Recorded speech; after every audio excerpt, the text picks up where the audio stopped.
대통령 집에 가서 그 당시에 대통령이 루즈벨트입니다. 루즈벨트 대통령한테 편지를 씁니다. 왜 이런 걸 주느냐. 그래서 가지고 붙이면 루즈벨트 대통령한테서 답신이 오고 그 다음엔 절대로 그런 일이 없는 시정을 촉구하는 어머니는 이런 성격이에요. 그리고 흑인과 백인의 세그리게이션 분리 정책이 있다가 이제 통합 인티그레이션이 되었을 때 이제 분리되었을 때는 버스나 식당이나 학교나 극장이나 전부 다 분리되어 있었어요. 따로 가야 돼요. 근데 이게 인티그레이션 통합이 되고 난 다음에는 버스도 같이 타고 식당에도 같이 밥 먹고 해야 되는데 그게 실천되나 안 되나를 일일이 점검하는 어머니였습니다. 가령 새벽 일찍부터 극장에 가서 딱 앉아가지고 있어요. 그래가지고 만약 조조 프로그램은 이제 흑인과 백인을 따로 앉힌다든지 흑인의 자리를 구석에 어떻게 하면은 시정을 하도록 극장주한테 이야기해서 고치는 그런 성격의 어머니 밑에서 컸습니다. 그 다음에 49년에요. 로레인 고등학교를 졸업을 했습니다. 그 다음에 53년에 하워드 대학교에 들어가서 영문학, 우리식으로 하면 국문학을 전공하는데요. 이 하워드 대학교라는 곳은 흑인의 하버드입니다. 아주 좋은 대학이에요. 유명한 사람이 전부 다 이제 하워드 대학 나왔습니다. 지금 부통령으로 러닝메이트 돼서 당선이 된 카멜라 해리스도 이 대학 출신입니다. 유명한 사람 많이 나왔어요. 그 다음에 55년에 코넬 대학 대학원의 영문과를 졸업해요. 코넬은 아이비 리그 중에 하나입니다. 뉴욕에 있어요. 아까 하워드는 워싱턴에 있습니다. 그래서 졸업을 하고 막바로 교수 활동을 시작을 하고요. 그 다음에 자기 모교인 하워드 대학교에 와서 영문과 교수로 재직을 합니다. 그 다음에 58년에 헤럴드 모리슨이라는 이 대학의 건축학과 교수하고 사귀어서 결혼을 하는데요. 결혼하자마자 후회를 합니다. 이거는 질식할 것 같은 상황이다. 그래서 27에 결혼을 해서 밑에 이게 안 나오네요. 64년도에 헤럴드 모리슨과 이혼을 합니다. 딱 6년 살고 이혼을 해요. 그 사이에 소규모 작가협회에 가담하고 60년대 흑인 민족주의 운동가들을 만나서 흑인들이 어떻게 이 미국이라는 사회에서 살아날 것인가를 고민하던 그런 시간을 보냈습니다. 이제 모리슨과 이혼을 하면서 이 토니가 이야기한 것이 자식은 길러서 시간을 낭비하고 내가 힘을 많이 들여 키우면 얘들이 나를 억압하지는 않는다. 그런데 남편은 전부 자기 마음대로 하려고 하고 억압을 한다. 내가 하려고 하는 걸 못하고 하고 자기가 시키는 것은 반드시 해야 되는 그런 남성을 만나서 도저히 못 살겠다고 이혼을 했습니다. 이혼을 안 했으면 노벨상을 탔겠습니까? 이혼을 하든 사별을 하든 해야 여자들은 뭐가 됩니다. 자, 그 다음에는 랜덤 하우스라는 그 미국의 유명한 출판사가 있어요. 거기서 이야기. 이 줄 간격이 안 맞아가지고. 그 다음에 랜덤 하우스 상임 편집자 승진을 하고요. 오늘 우리가 강의를 할 소설 가장 푸른 눈을 또 데뷔를 합니다. 39세인데 자기네는 40세지요. 박원수 선생님도 40세에 남옥으로 등단했습니다. 비슷한 점이 좀 있네요. 그 다음에 소설 술라를 출간하고요. 예일대학도 역시 아이비리그 대학이잖아요. 강사를 역임하고. 그 다음에 소설 솔로몬의 노래가 전미 비평가협회상을 수상했고요. 수니 대학교에 졸업해. 수니는 뉴욕 주립대학을 약자로서 쓰이는 게 수니입니다. 그 다음에 타르베이비라는 소설도 출간을 합니다. 그 다음에 단편 이런 것도 쓰고요. 알바니의 수니대, 이 뉴욕 주립대학이죠. 여기 또 교수를 하고요. 극본도 쓰고 1987년에 그 유명한 빌러비드를 출간합니다. 이 소설은 어마어마한 소설입니다. 이 소설이 출간되었을 때 의식 있는 그 아프리카계 미국인이 읽고 감동을 했는데 퓰리처상 선정위원들은 꿈쩍을 안 하고 상 줄 생각을 안 했어요. 그래서 이 빌러비드를 보고 의식 있는 주로 흑인이 중심이 돼서 한 40, 50명이 서명을 해서 퓨리처상 수상위원회에 보냈습니다. 그러니까 깜짝 놀라서 그 이듬해 퓨리처상을 수상하게 됐고요. 그 다음에 프린스턴 대학의 인문학부에서 소설 전형. 프린스턴도 어마어마한 대학이잖아요. 이 아이비리그입니다. 여기도 강의를 시작합니다. 그 다음 소설 재즈를 발간했고요. 평론집, 논픽션 이런 걸 또 합니다. 그 다음에 1993년에 재즈로 노벨 문학상을 수상하는데 62세 때입니다. 근데 사실은 재즈가 바로 92년에 출판되었기 때문에 노벨상은요, 상을 수여하는 그 시기에 가까이 되는 작품 가지고 수여를 합니다. 실은 재즈가 아닌 빌러비드에게 주는 상입니다. 빌러비드는 어마어마한 소설이거든요. 이제 그것으로 일단 작가로서의 역량을 인정받고 그 다음에 재즈로 노벨 문학상을 받습니다. 그 다음에 이 빌러비드라는 작품이 오프라 윈프리 북클럽에 선정되고 베스트셀러가 됩니다. 그 다음 오제이 심슨 사건, 그 다음 패러다이스 출간, 빌러비드가 영화로 제작됩니다. 조금 이따가 장면을 좀 보실 텐데요. 그때 설명을 다 할게요. 그 다음에 아들과 슬레이드라는 아들과 청소년 문학 이런 책을 저술합니다.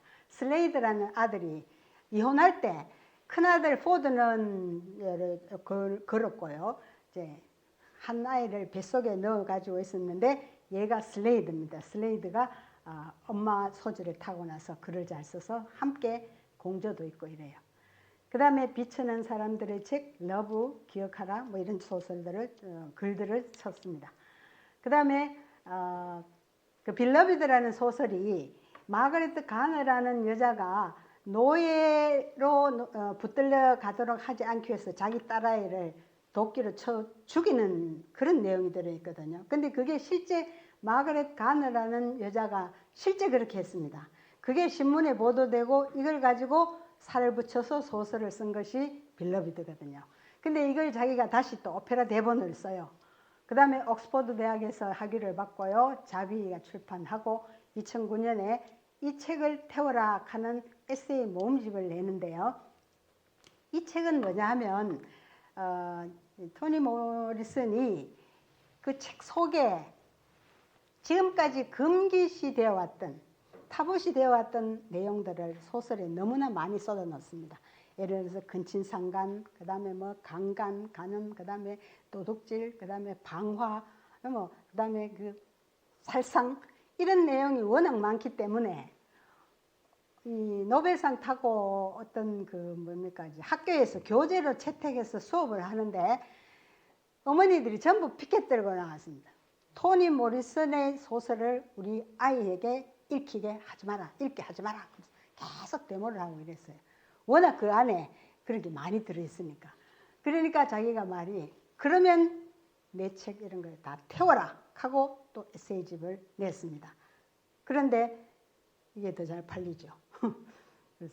그 다음에 세계 팬 목소리에 참가하고 프린스턴 아틀리에 개발을 했는데요. 이 프린스턴 아틀리에라고 하는 것은 뭐냐 하면 프린스턴 대학에 토니가 문해 창작학과를 만들고 영어 문해 창작을 강의를 하게 됐는데 강의실에 딱 들어가니까 너무 답답한 거예요. 이 강의실에서는 도저히 강의를 못하겠다. 그래서 밖에서 서성이다가 어느 구석에 한적한데 좀 어둠침침하고 반지하 비슷한 공간이 있었어요. 그 공간에 가서 딱 들어앉아 있으니까 영감이 떠오르는 거예요. 그래서 뭐라 하냐면 내 강의를 수강 신청하고 들으려는 학생들은 강의실을 가지 말고 여기에 오너라. 대학 강의실은 창작의 영감을 깡그리 망가뜨리는 곳이다. 이렇게 선언을 하고 자기가 골란 그 자리에서 이제 프린스턴 아틀리에다 하고 거기서 강의를 했어요. 그리고 거기서 연극 공연도 하고 연습도 하고 여러 가지를 많이 했다고 합니다. 그 다음에 오바마 대통령으로부터 자유훈장을 수여받고요. 소설 가정, 그 다음 신이 아이를 도우다 이런 걸 출판했고요. 작년 6월에 다큐멘터리가 출시되었습니다. 토니 모리슨, The Pieces I Am. 이 pieces라는 건 조각이라는 말인데 자기의 삶이나 자기라는 한 인간이 파편화됐다는 뜻입니다. 전부 동강났다는 뜻을 번역하자면 뭐 조각났나, 나의 조각들 이런 건데 다큐멘터리가 출시된 후에 2개월 후에 뉴욕에서 폐렴으로 사망을 했습니다. 88세 때 사망했어요. 자, 여기서 이제 토니의 소설만 주로 딱 뽑아보면 11권입니다. 이 소설들은요, 40세에서 가지고 88세에 죽었으니까 48년쯤 되죠. 그런데 주로 한 5년마다 한 권씩을 냈습니다. 이 소설들이 그냥 흘려 쓴 게 아니에요. 굉장히 밀도가 높은 소설들인데 이것을 4, 5년 만에 한 권씩을 해서 결국 11권의 소설을 발간했습니다. 이건 재미가 없으니까 그래서 소설의 표지를 전부 다 안 붙였습니다. 잠깐씩 어떤 소설이라는 것만 이야기하고 넘어가겠습니다. 타르베이비, 블루스타인은 오늘 할 거고요. 술라라는 소설은요, 이 표지에 이런 여자를 그려놨는데 이 술라 피스라는 여자가 자기하고 동성연애를 하는 메리라는 여자하고 아주 친하게 지내다가 싸우기도 하고 뭐 그런 이야기면서 이 소설에는 여성의 무의식, 억제된 무의식이 표출되는 온갖 여성의 유형이 다 나옵니다. 예를 들어서 자기 어머니가 불에 타 죽는데도 보고 있는 아이. 그 다음에 또 자기 할머니가 뭐 어디서 감옥서 갇히는데 그걸 꺼내려는 나도 사인해 준다든지. 그 다음에 또 어떤 어머니는 또 할머니는 어떠냐면 돈이 공하니까 보험 들어놓고 일부 자기 다리를 잘라서 보험금 타먹고. 그 다음에 아들이 술 취해와서 자기 침대에 막 들어와서 자기 엄마하고 이제 만치고 터치를 하려고 하니까 밀어내고 그 다음날에 아들이 누워있는 침실에 그 집에 불을 켜서 아들을 죽이는 방화에서 죽이는 일. 뭐 기상천외한 얘기가 다 나오는 그런 여성들을 총집합해낸 책입니다. 이거는 뭐를 이야기하느냐 하면요. 실제 그런 일이 있었다고 하겠지만 억제된 여성상을 표출했는 작품이라고 볼 수 있습니다. 이런 게 있고요. 그 다음에 송 오브 솔로몬 하는 솔로몬의 노래라는 이 작품은요. 도망 노예들로 형성되어 있는 북부의 그 흑인들이 자기 조상을 찾아 나가는 얘기입니다. 그러니까 다시 말해서 아이덴티티를 찾아 나서는 이야기인데 물어 너희들 할아버지 몇 대 선조가 어디에 계시단다 하면 물어가 또 가서 거기서 또 물어가 어쩌다 가면 일로 이사 갔다 절로 가 계속 탐색하는 이야기인데 실제 어디 가니까 너희들 몇 대 조상이 뭐 금은 보화를 엄청나게 많이 어디 굴에 넣어주려고 놔놨더라 하더라. 그래서 물어 찾아갔는데 그 자루가 진짜 있어요. 그 자루를 열어보니까 해골 바가지가 소복하게 들어있어요. 그래서 야, 돈은 못 구했지만 우리 조상의 영혼을 찾았다. 영혼을 얻었다. 이래서 기뻐하는 모습. 근데 이 작품이 중간중간에 구절구절 너무 재밌어서 이게 너무너무 많이 팔렸어요. 그래서 토니가 하는 말이 야, 글을 쓰고도 내가 밥벌이를 할 수 있겠구나 라고 한 첫 소설입니다. 그 다음에 타르베이비라는 이 작품은요. 여기 여자가 흑인이면서 파리 소르본느 대학을 나온 디자이너인데요. 이게 레이셜 트레이터라고 합니다. 레이셜 트레이터라는 건 뭐냐면 인종 간의 반역자예요. 트레이터가 반역자거든요. 그게 무슨 소리냐면 자기가 흑인이면서 흑인의 모든 점을 비난하고 나쁘다고 치고 백인 편성해가지고 자기는 백인의 특징을 더 많이 가진 것처럼 어시되고 백인이 붙어 있는 여자. 그런 거를 레이셜 트레이터라고 합니다. 여자들 중에도 있습니다. 여자들의 여성성 이런 걸 아주 안 좋은 걸로 이제 폄하하고 남성성을 좀 자기는 그런 걸 더 많이 가지고 있다 한 사람이 있어요. 이런 사람을 우리가 섹스 트레이터 혹은 젠더 트레이터라고 하는데요.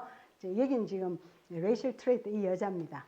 근데 이게 왜 타르베이비냐 하면요. 이거는 아프리카 민담에서 나온 건데 채소밭에 토끼들이 막 다니면서 채소를 뜯어먹어요. 그 채소를 뜯어먹는 걸 방지하기 위해서 예쁜 인형을 거기에 갖다 놓는데 인형을 그냥 갖다 놓는 게 아니라 위에 시커먼 골타르를 막 뿌려가지고 갖다 놔요. 그러니까 그게 타르베이비예요. 그럼 어떻게 해요? 토끼가 와가지고 뜯어먹다가 이거 뭐고 하면서 덮치다가 이래요. 거기에 턱 붙어가지고 갈팡질팡 하는 거예요. 그래서 이 타르베이비는 어떤 단체나 어떤 커뮤니티에 갈등을 자아내는 사람. 근데 이건 연애 소설인데 여기서 이 아가 자르댕이에요. 프랑스 말은 자르댕이에요. 영어로는 제이딘인데 이 제이딘이 타르 베이비 역할을 하는 거예요. 연애 소설이니까 참 재밌습니다. 그 다음에 이제 소위 빌러비드하는 이런 작품인데 여기 한번 보세요. 빌러비드가 이게 노벨상 수상 작가라고 하는데 이게 훨씬 크죠. 재즈로 받았는데 재즈는 요만큼 됐습니다. 이게 다 노벨상 수상자라는 뜻인데 요거는 것은 빌러비드가 훨씬 더 위대한 작품입니다. 그래서 이 작품이 있고요. 이건 좀 이따가 영화 화면 보고 이야기할게요. 그 다음에 재즈하는 이 영화, 이 소설은요, 이 뉴욕의 할렘에 사는 그 외판원이 10살 아래, 10몇 살 아래 여자하고 사귀다가 그 여자가 나 너 싫어, 늙은데 싫어하니까 죽여버렸어요. 죽여버리니까 그 외판원의 본처가 장례식장에 가서 칼을 들고 그 여자를 나는 시체라도 내가 칼자국을 내겠다 하고 달려가는 그게 첫 장면을 시작하는 것인데요. 실제 그러지는 못했어요. 근데 이거는 전부 다 상혼에 물든 흑인들의 도시 생활상 이거를 보여주는 건데 이 제목에 재즈가 이야기하는 것처럼 재즈의 음악성을 여기에 소설에 언어로 하는 소설에 혼용시켜서 아주 음악성이濃厚한 작품입니다. 그래서 이 할렘의 혹은 뉴욕의 대서사시라고도 하는 작품입니다. 그 다음에 패러다이스라는 것은요, 이거는 흑인과 혼혈족이 어우러서 천국을 이루어가는 걸 살자고 하는 것, 소녀원도 나오고 하는 그런 소설이고요. 그 다음에 이거는 흑백이 분리되던 시절에 흑인들만 사는 마을에, 바닷가 마을에 빌 코지라는 영감님이 있는데 영감님이 아주 돈이 많아요. 그래서 자기가 아내가 죽고 재혼을 하면서 손녀의 친구하고 재혼을 합니다. 요번에 한 둘이가 친구예요. 요거는 손녀고 요거는 그 빌 코지 영감님의 마누라입니다. 근데 영감님이 죽었어요. 요 둘이서 재산 다툼하는 그런 얘기. 근데 이게 사랑 얘기인데 굉장히 사랑이濃厚한 이야기 들어갑니다. 그 다음에 멀시라는 작품은 노예제도가 있기 이전에 흑인과 백인과 혼혈족과 아메리칸 인디안 등이 아주 자비로운 마을에서 행복하게 잘 사는 그런 이야기. 그 다음에 홈은 6.25 동란 때 한국전에 참전했던 흑인 병사가 자기 나라에 돌아오니까 집이 없어요. 근데 흑인 공동체에서 가정 역할을 해주는 그런 따사로운 이야기 그런 게 있고요.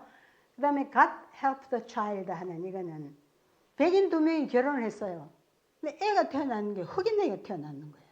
이거를 보고 아버지는 기절해가지고 달아났어요. 영원히 안 왔어요. 엄마가 아이를 기르면서 하나님 이 아이를 도와주소서 하면서 힘겹게 기르는 이야기인데 이건 결국 뭐겠습니까? 엄마가 혼혈족이라는 뜻입니다. 겉으로 표는 안 놔둬요. 백인하고 똑같은데 흑인 피가 섞인 사람들이 있습니다. 근데 이 2세가 태어나면 드러나요. 그래서 이 혼혈족도 부르는 명칭이 굉장히 다양합니다. 이제 1대1로 만나서 결혼했을 때는 뮬라토라고 그래요. 그럼 50% 들어가는 뮬라토. 4분의 1 들어가는 거는 쿼드란. 이제 8분의 1 들어가는 거는 옥트룬이라고 그러고 16분의 1 들어가는 건 퀸드론 해가지고 그 피가 어디만큼 섞인다 해서 다 이렇게 부르는 이름도 있었어요. 요새는 안 그렇겠죠. 마지막에 이 작품은 아들하고 함께 쓴 동화집입니다. 자, 두 번째로 활동 모습을 한번 보겠습니다. 어렸을 때의 토니의 모습입니다. 보통 연희 애들하고 똑같죠. 굉장히 촌스럽고 시골에 이렇게 했습니다. 그 다음에 한창 작품 활동을 할 때 모습이고요. 요거는 큰아들 포드고요. 얘는 결혼을 해서 지금 그 손녀 몇 명을 두고 있습니다. 그 다음에 요거는 슬레이드인데 야가 엄마하고 같이 책도 쓰고 했던 애인데 얼마 전 엄마보다 먼저 췌장암에 걸려서 죽었습니다. 그리고 요 애들을 끝까지 자기가 길렀습니다. 그 다음에 이런 거는 보통 때 연설이나 기타 할 때 모습이고요. 아주 파워풀하게 생겼지 않습니까? 그 다음에 이게 노벨 문학상을 받으러 스웨덴에 갔을 때, 이거는 아닙니다. 스웨덴의 국왕이 노벨 수상식장으로 모시고 가는 장면이고요. 그 다음에 만찬의 석상에서 옆에 앉아서 식사를 하고 수상 소식을 듣고 기뻐하는 모습입니다. 그 다음에 그날 그 해에 수상받은 자들을 전부 모아놓고 뒤에는 전부 그 전해 수상자들이고, 그래서 앞에 요 보면 이쪽은 그 해 1993년의 수상자들입니다. 여기 모리슨이 있고, 요거는 그 전에 수상받은 아프리카의 소잉카라는 사람입니다. 이 노벨 수상식 식장에서 연설하는 거예요. 제가 뽑아보니까 한 A4 용지로 10장쯤 되는데 굉장히 길어요. 길고 문장이 굉장히 농도가 짙고 어떻게 보면 좀 어렵고 너무너무 밀도 있는 연설입니다. 오래 했어요. 연설도 길어요. A4 10장이니까. 자, 그 다음에 이거는 무슨 상 같은 거 탈 때 모습이고, 오프라 윈프리 북클럽에 초대되었을 때 환호하는 모습, 이거는 토킹쇼 할 때 모습, 그 다음에 오바마 대통령이 자유 메달을 선사하는 모습입니다. 자, 빌러브드가 나왔습니다. 빌러브드의 영화 장면인데요. 아까 얘기했다시피 도망 노예가 도망하는 과정에서 노예 상전이 뒤따라와서 막 잡으려 하는데 자기 딸을 데려가려고 했거든요. 그러니까 그걸 피해서 막 가다가 헛간 같은 데 가가지고 노예 상전에게 붙들려 가서 야가 당하는 고통이 죽음 이상이라는 거죠. 그래서 흑간에 가서 도끼로 알을 쳐서 죽입니다. 그래서 그 뒤에 죽인 뒤에 이제 일이 발생하는데, 이게 바로 흑인들의 그 우주관 이런 것이 들어가는 건데, 그 아이가 16살쯤 됐을 때에 이상하게 집이 자꾸 막 흔들리고 막 이래요. 유령이 나타났듯이. 근데 어느 날 낮에 밭에 갔다 오니까 딱 그 아이가 그 나이 됐을 만한 연령의 아이가 나타나가지고 정말 약간 모질해는 밖에 말도 옳게 못하고 걸음도 옳게 못하고 피타가 해가지고 서가지고 이제 그 집에서 함께 살면서 모든 노예제도의 참상을 그 아이 입으로, 멀쩡한 사람 입으로는 잘 못해요. 너무 참혹해서. 그렇게 야가 막 실성하는 것처럼 다 뱉어내는 그런 겁니다. 근데 여기 이 작품을 내가 노벨 수상하게 된 것이 바로 이 작품 때문이라 하는 이유가 있습니다. 여기 보세요. 이 오프라 윈프리가 이 소설을 읽고 너무 감동을 받아서 자기가 그 당시에 디즈니 영화사 사장한테 가서 내가 주인공 하겠다. 이 영화 찍자. 이렇게 했어요. 그래서 찍은 거 가지고 오프라 윈프리가 시드라고 하는 그 딸아이를 도끼로 쳐 죽인 엄마 역할을 하는 거예요. 그런데 이 사람들도 역시 도망 노예니까 도망을 하다가 그 산 넘고 물 넘고 가시밭길 하다가 오는데 뒤에서는 또 막 해초리가 내리치죠. 그리고 위에 피하고 남편도 뭐 어디 갔는지 뭐 헤어지고 다녔는데 이게 두드러기가 맞아가지고 지금 이 자국이 이렇게 나 있잖아요. 전부 이 지금 아까 처음에 봤는 그 등의 자국 그것도 못지 않습니다. 이렇습니다. 영화니까 이렇게 있는 거죠. 이렇게 했는데 이게 문제가 아니고요. 여기 곧 이제 그 오하이오 강을 곧 건너게 되는데 이때 이 시드가 아이를 임신하고 있었습니다. 곧 해산을 해야 돼요. 근데 오하이오 강만 건너면 된다는데 오하이오 강이 산에서 보니까 저 밑에 보였어요. 그래서 실제 거기서 해산을 하는데 온갖 그 피가 막 선율이 가득한 그 배에 물하고 섞여서 그렇게 해산을 합니다. 그런데 그 할 때 도와준 소녀가 하나 있었습니다. 그 소녀가 백인이에요. 백인인데 백인 중에서도 가장 최하급의 노예, 백인 중에도 노예가 있어요. 가장 비천하게 못 살면 노예 되는데 계약직 노동자로 백인의 집에 근무하다가 그래도 노예 비슷한 취급을 받아가지고 자기 계약이 끝났는데도 안 놔주는 거예요. 그래가지고 몰래 도망친 여자가 하나 있는데 그게 에이미 네이버라는 소녀인데 그 아이가 우연히 이 세드가 막 산에서 엎어져가 막 피 흘리고 누워있을 때 이 여자를 도와주면서 왔어요. 도와주는데 도와줄 게 뭐 있나요? 그러니까 산에서 무슨 딸기 같은 열매 따주고 그 다음에 여기다 거미줄을 끌고 와가지고 저 상처에 붙여주고 뭐 이렇게 하는데 원시적인 방법을 하는데 근데 이 여자 그 소녀가 뭐라고 하느냐 하면요. 이 상처를 보고요. 그때는 피도 막 나고 이랬습니다.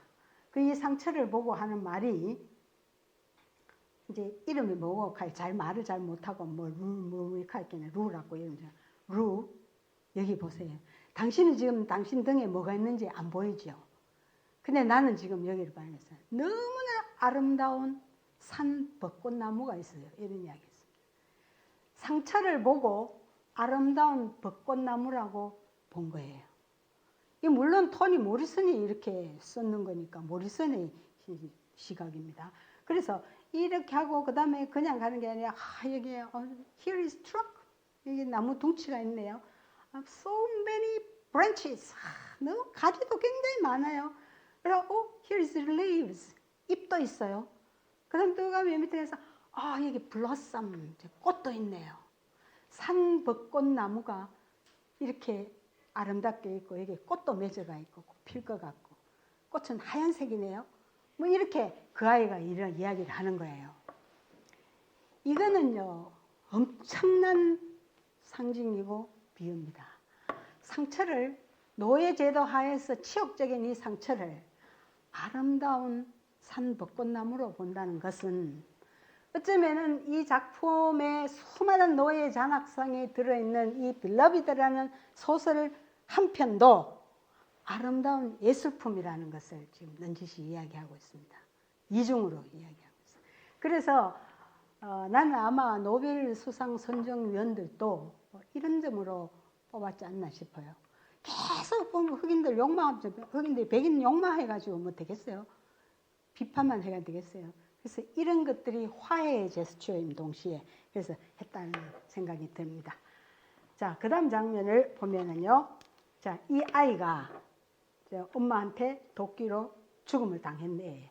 얘가 이렇게 좀 셀쭉하잖아요. 그래도 고개도 이렇게 못 가나요. 근데 이상하게 왔는데 자세히 지금 엄마가 몸을 다 살펴보니까 그때 상처가 여기 그대로 있고요. 배 밑에 뭐가 있던 상처가 그대로 있고요. 모든 게 그 아이와 똑같다는 것을 확신하게끔 여러 군데 배치해 놨습니다. 근데 이건 초현실적이죠. 실제 죽었다 이거 어디서 살아납니까? 근데 이런 요소들이 작품을 읽으면서 꼭 그런 것처럼 빨려 들어가도록 만들어 놨는 겁니다.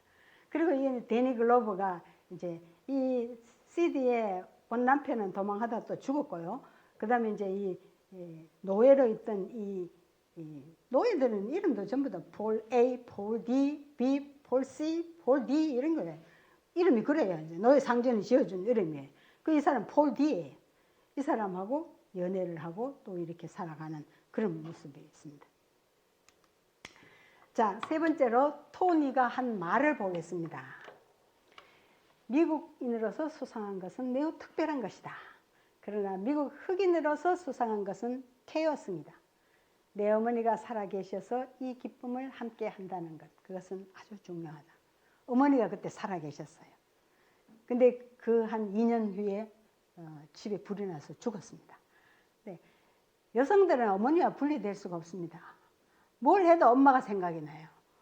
카멜라 해리스 지금 부통령 된 그 여자도 바이든이 자기를 부통령 러닝메이트로 딱 선정하니까 뭐라고 했는지 알아요? 우리 엄마가 돌아가셨어. 우리 엄마가 지금 살아 계시면 얼마나 좋겠노. 이러면서 이민생활의 고달픔 이런 것이 딸이 이렇게 이런 위치가 되니까 얼마나 좋아했겠어요. 그래서 이제 토니도 이런 말을 했습니다. 그 다음에 이건 너무나 유명한 말입니다. 우리는 죽는다. 그것이 삶의 의미가 될지도 모른다. 그러나 우리는 언어를 구사한다. 그것이 우리 삶의 척도가 될지도 모른다. 이렇게 했습니다. 영어로 보면 여기에 World Matters 이게 바로 Black Lives Matter 요새 유행하는 그런 거. 그게 바로 이런 하고 운율이 같습니다. 자, 그다음 나는 내가 읽고 싶은 책을 쓰고 싶었다. 원래 이 사람은 작가가 되려고 생각 안 했습니다. 독서를 많이 하고 책을 많이 읽었는데 아무리 읽어도 전부 백인 이야기밖에 없는 거예요. 흑인들의 삶을 적어낸 소설이 없었어요. 그래서 그럼 내가 써야 되겠다 이래서 쓴 거예요. 나는 흑인이고 여성이기 때문에 그들에 관해서 쓴다.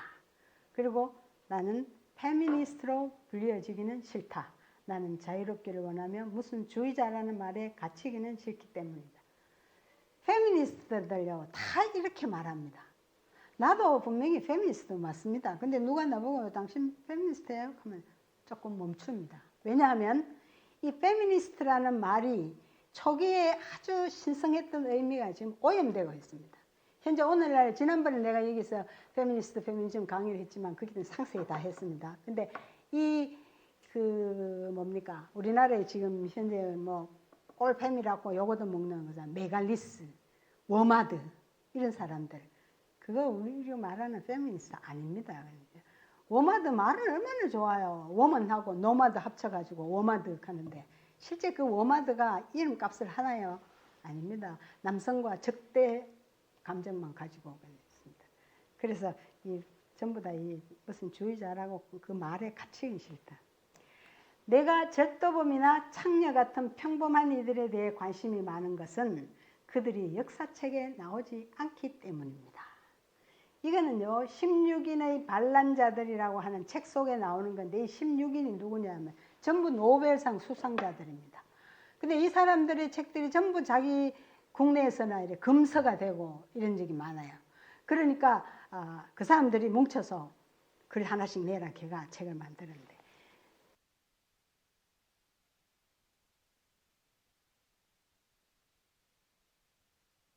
기타 뭐 근친상 이런 것들을 나는 글을 쓴다 이런 거죠.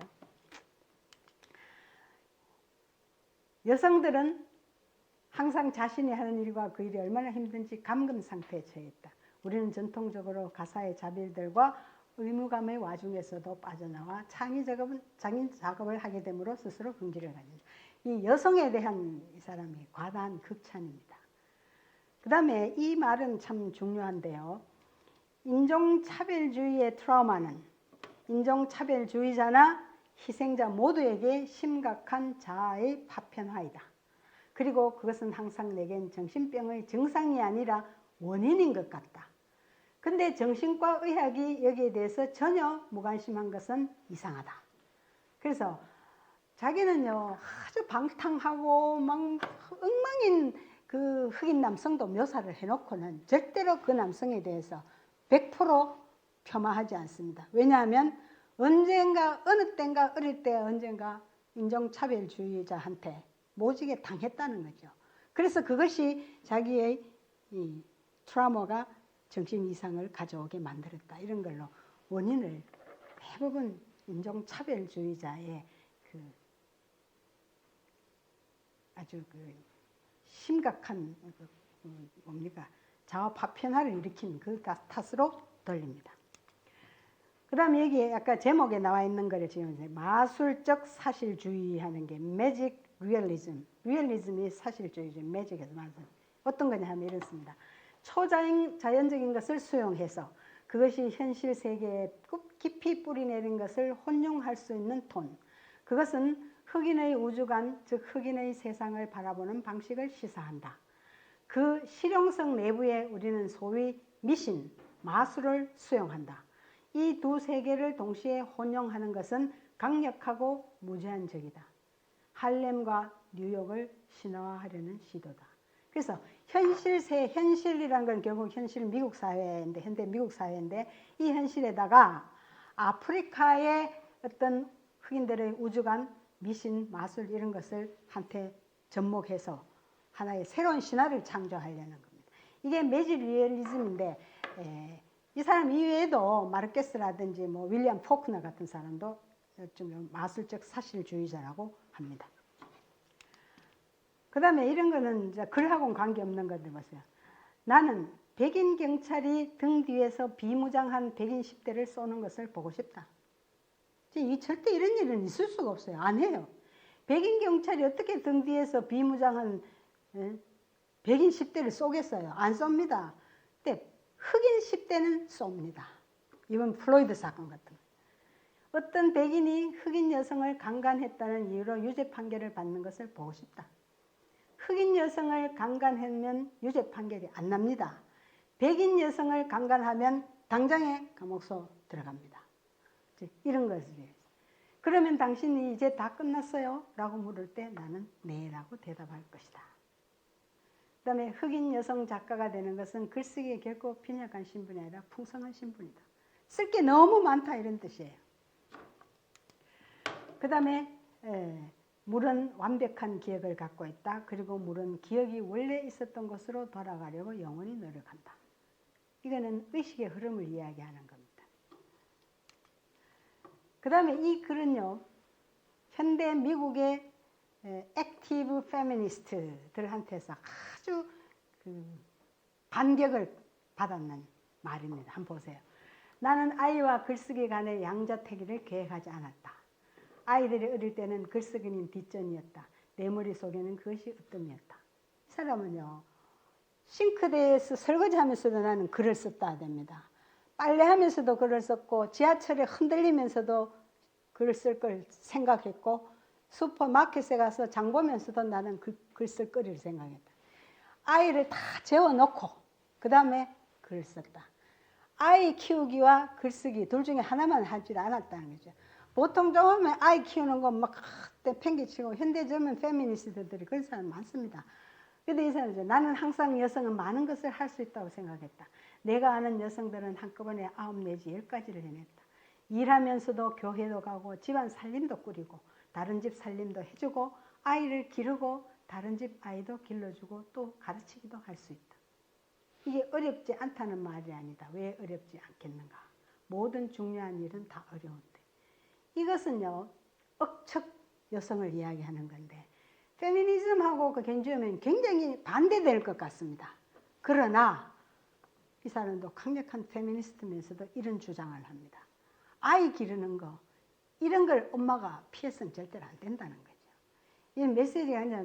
근데 이런 말을 하면 지금 현대 그 페미니스트 젊은 사람들은 막 반대를 합니다. 우리는 지금 육아와 가사 노동을 남자하고 쉐어하려고 그러고 아니면 가끔 우리도 그것을 팽개치고 우리도 사회적으로 기여도 하고 정치도 하고 뭐도 하고 하려고 하는데 우리가 여기 묻게란 말이냐 이런 거예요. 근데 그걸 이 사람은 나이도 많고 있지만 절대 거기에 항복 안 해요. 자기 딱 에센스라는 잡지에서 여성들이 많이 보는 잡지잖아요. 그래서 이런 게 있습니다. 근데 영국에도요 도리스 레싱이라는 노벨 문학상 수상 작가가 있는데 그 사람도 모성적 역할을 굉장히 중요시했어요. 그랬더니만 노벨상 수상하고 미국에 순회 강연을 하려고 하는데 액티브 페미니스트들이 똘똘 뭉쳐가지고 도리스 레싱 당신이 오지 마라. 당신이 여성의 모성적 역할을 그렇게 강조하는데 우리 그런 거 싫다. 어디 와서 강의를 하라고. 좋다고 나 안 간다. 그래서 그 사람 안 갔습니다. 강의를 안 가고 런던에서 그냥 살고 있었습니다. 지금은 돌아가셨어요. 그래서 페미니스트 중에도 성격이 조금씩 다 달라요. 나는 제임스 조이스와 같지 않다. 나는 토마스 하디와 같지 않다. 나는 포크너와 같지 않다. 이거는 제임스 조이스는 아일랜드의 작가고요. 토마스 하디는 영국 작가, 포크너는 미국 바로 자기 앞에 선조격인 작가인데요. 이건 전부 다 백인 남성입니다.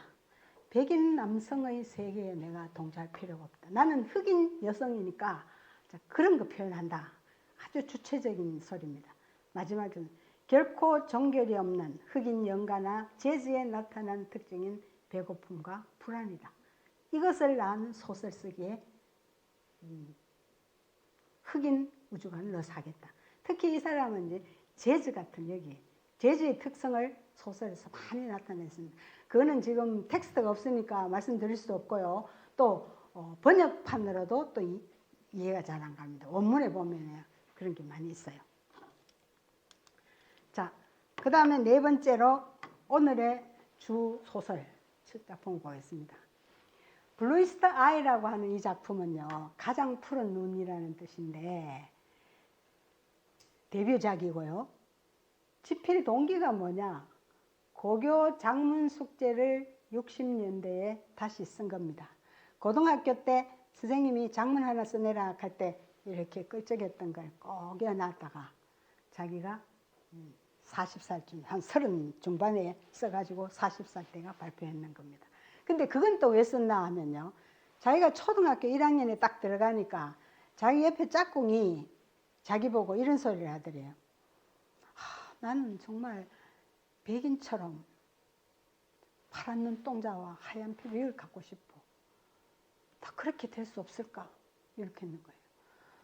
그래서 얘가 집에 와서 가만히 생각해가 토니가 자기 머릿속에 그려봤대요. 그 친구의 눈에 파란 눈동자를 탁 집어넣고 그 친구 얼굴을 하얗게 해가지고 한번 해봤대요. 그러니까 영 아니더래. 이거는 그런 식으로 해서 될 일이 아니고 아름다움이란 그때 자기는 처음으로 아름다움에 대해서 생각을 오래 해봤대요. 어리면서도. 아름다움은 그렇게 태어난 이 외모를 이렇게 저렇게 바꾸고 한다고 해서 되는 게 아니다는 거예요. 이 뷰티에 대한 생각이 이제 그때부터 자기는 굉장히 골똘히 생각한 거예요. 그리고 현대의 사람은 뭐 성형수술 뭐 이런 걸 아주 싫어해요. 그런 거는 전부 다 인간의 짓이 아니다 이렇게 폄하하고 있는 사람인데 여튼 그래서 그것을 머리에 두고 있다가 다시 썼고요. 시대적 배경은 미국의 경제공황 시기, 춥고 배고프고 너무 척박한 그런 시대의 배경이고요. 출판 연도는 70년대, 60년대 중반에 써가지고 70년도에 발표를 합니다. 요거는 그때 책 표지에 있어요. 얘는 특히 더 너무 못생겼어요. 못생겼는데다가 피부 검는 것도 정도가 이상하게 예쁘지 않게 검해요. 흑인도 예쁜 사람 예쁘잖아요. 근데 여기 또 등도 약간 곱사등이에요. 근데 책 표지인데 그림 아주 그 작품에 묘사되는 모습을 적절하게 잘 했습니다. 일단 요거는 포스터 같은 데 있는 아이. 얘가 파란 눈동자를 못 얻어서 우는 장면 이런 거예요. 자, 주요 등장인물과 스토리를 한번 보겠습니다. 소설 강의할 때 제일 힘든 것이 이런 부분입니다. 다 읽어오시면은요, 강의하기가 참 편해요. 지난번에는 중앙도서관에서 그 페미니즘 소설 글쓰기 이야기하면서 한강의 채식주의자는 작품을 제가 강의를 했어요. 그거는 나한테 강의 요청했는 사람들이 무슨 단체인데 그 단체 사람들한테 내가 대표한테 이야기해가지고 한강의 채식주의자 무조건 다 읽어오세요 이렇게 이야기했거든. 그걸 많이 읽어왔었어요. 그러니까 강의를 하니까 참 재밌었고 반응도 좋았고 전 끝에 질문도 많고 이랬습니다. 그래서 참 좋았는데 이런 강의는 사실 안 읽어오시니까 줄거리 이야기해야 되지 뭐 이야기할 게 너무 많아요. 시간은 적고. 자, 일단 두 가문이 나옵니다. 맥티어가와 블리드러브 가문이 나오는데요. 이 가문은 색깔이 상징하다 아주 가난하지만은 성실하고 가정이 참한 가정이에요. 그리고 부부 밑에 프리다라는 10살 딸과 클로디아라는 9살 딸이 둘이 자매가 있어요. 그 다음에 여기 이제 돈도 벌지만 이렇게 집에 방 하나에 하숙도 치고 이렇게 했습니다. 블리드러브가는 찰리가 아버지고 폴린이 어머니고 세미가 14살 아들이고요. 11살 피콜라가 딸이고 이래 있는데 이거는 정말 엉망진창이에요. 이 가정이. 왜 엉망진창인가? 그 말고 어떻게 엉망진창인가는 조금 이따 또 이야기하겠습니다. 근데 특히 찰리, 폴린, 피콜라는 제가 따로 이야기 드릴 거니까 세미는 14세인데요.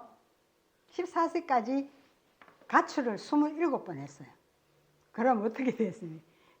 1년에 한 2번쯤 가출을 한 셈이죠. 심심하면 어디 가가 막 방황하고 어디 돌아다니다가 심심하면 또 집에 왔다가 며칠 있다가 또 나가고 이러니까 집에서 내놓은 아이예요. 그 다음에 피콜라와 찰리 폴린이 벌리는 이 가정의 해체의 모습. 이게 이 스토리입니다. 피콜라가 푸른 눈동자를 갖고 싶어서 얼마나 기도하고 간청하고 하다가 나중에는 사기꾼한테 붙들려서 푸른 눈동자를 받은 것처럼 해가지고 정신 착란을 벌려가지고 그런 사산하고 이래요. 아버지에 의해서 임신을 하는 그런 끔찍한 이야기가 되어 있습니다. 그리고 여기 헨리라는 사람이 나오는데 헨리라는 사람은 굉장히 lumpen이에요. 아무 특별한 직업도 없으면서 여기 하숙하다가 프리다와 클로디아 있을 때 그 프리다를 성추행하고 만지고 이러다가 프리다가 아버지한테 일러줘가지고 쫓겨나가는 사람. 그 다음에 여기 차이나, 폴란드, 미스 마리 하는 세 사람은 창녀예요. 창녀인데 피콜라의 집 2층에 들어와서 사는데 이 창녀하고 헨리가 늘 같이 섞여서 놀고 하는 모습을 보고 피콜라가 성에 입문을 하게 됩니다. 성이라는 것 관심을 가지고 이야기해요. 달리네라는 찰리의 첫사랑, 아주 13살 때 첫사랑이고요. 지미 이모 할머니 가는 이 사람은 찰리를 길러준 할머니입니다.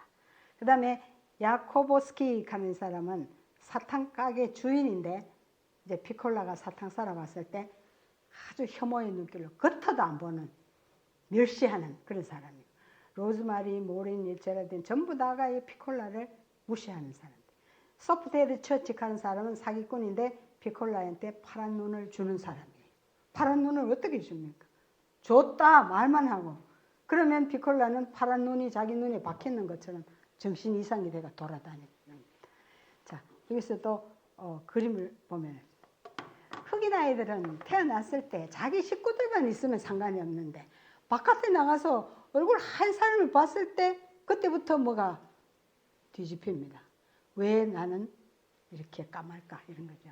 그걸 보고 지금 하나님 장면 하나님 나에게 파란 눈을 주세요. 이 파란 눈을 돌라는 건 이건 실제는 뭐냐 하면 하얀 피부 돌라는 말하고 같습니다. 피부를 희게 주시고 그 다음에 파란 눈을 주시고 쉽게 말하면 금발을 주시고 그래서 아름다운 외모를 주세요. 이 말이에요 결국은.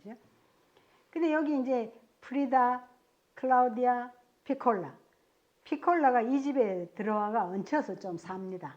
왜냐하면 자기 아버지가 집에 불을 질러 보니까 시에서 의논해가지고 얘는 올도 갈 데 없으니까 세미는 뭐 추가 회복 없으니까 올도 갈 데 없으니까 이 맥티어 가문에 얘를 좀 보호하고 데리고 있으라 걔가 이 세 명이 되는데 여기 클라우디오가 화자입니다.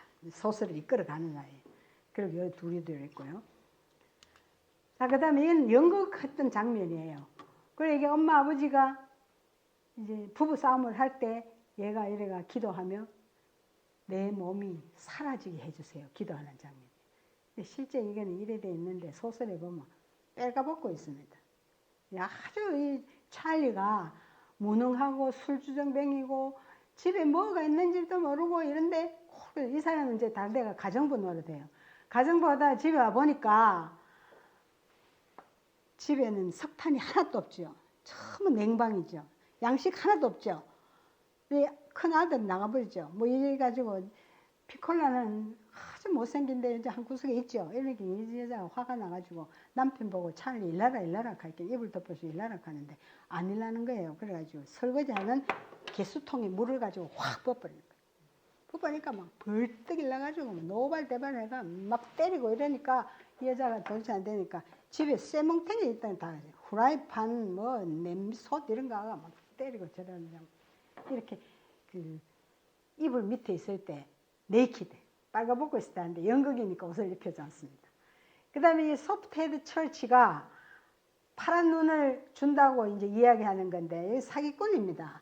자기가 무슨 설교사나 된 것처럼 꿈 해몽가 안 그러면 뭐 목사 뭐 성직자인 것처럼 하는데 사기꾼이에요. 이 사람이 이제 파란 눈을 돌려고 하니까 여와가 파란 눈을 돌려고 하니까 하는 말이 자기 집에 개가 한 마리 있는데 저걸 죽이고 싶은데 자기 손으로 죽이지 못하니까 이 고기 덩어리에다 독약을 이렇게 넣어가지고 똘똘 뭉쳐가지고 피콜라 너 이걸 가지고 가서 개한테 한번 먹여봐. 개가 어떤 반응을 나타내느냐에 따라서 네 눈을 줄 수도 있고 안 줄 수도 있겠어요. 그 얘가 실제로 가져가가지고 개한테 먹였어요. 개가 캑캑 하더니 죽어버렸어요. 그래 와가지고 개가 죽었습니다. 이러니까 그러면 너가 이미 파란 눈이 나한테 박혀있다. 그러니까 얘는 고만 뭐 너무 좋은 거예요. 자기가 파란 눈이라고 좋으니까 막 그래 그때 이미 아버지한테서 임신했는 아이를 뱃속에 갖고 있어요. 근데 사람들이 좀 시시하면서 얘가 임신했는 걸 알아 사람들이 지나가면 저 아버지 얘를 임신했다 하면 피하고 하는데 자기는 어떻게 생각하냐. 내가 파란 눈을 가졌으니까 워낙 아름다우니까 사람들이 질투가 나서 나를 피한다. 이렇게 완전 정신이 이상이 돼버렸습니다. 그래 돌아다녀요. 이거는 포스터 같은데 실제 그렸는데요. 이렇게 못생겼는데 하얀 얼굴에 인형을 들고 있어요. 그 다음에 인형을 받아가 좋아하는데 실은 나중에 인형이 또 전부 다 해체합니다. 야들이. 왜냐하면 아름다운 인형을 질투해가지고. 왜 우리는 이런 모습이 안 되느냐. 이건 헨리입니다. 애들 성추행하고 하는데 또 이런 동전 같은 거를 팍 올려가지고 팍 숨겨보고 찾아라. 애들이 막 자기 몸 뒤지면 그것도 즐겁고 그 다음에 애들도 만지고 이렇게 하는 헨리라는 아주 룸펜 같은 사람이 있습니다. 그 당시에 책에 셜리 템플이 많이 나와요. 셜리 템플이 뭐냐 하면 리틀 미스 브로드웨이 하는 뮤지컬이 있었습니다. 이 뮤지컬이 뉴욕에서 이렇게 공연을 하고 있는데 이 뮤지컬이 굉장히 히트를 치고 돈도 많이 벌었는데 여기에 나오는 리틀 미스 브로드웨이 역으로 했는 아이가 셜리 템플이라는 배우입니다. 아역 배우예요. 근데 이 여자가 2014년에 죽었어요. 계속 배우를 했대요. 근데 특히 뮤지컬 같은 거 했대요. 너무 예쁘잖아요.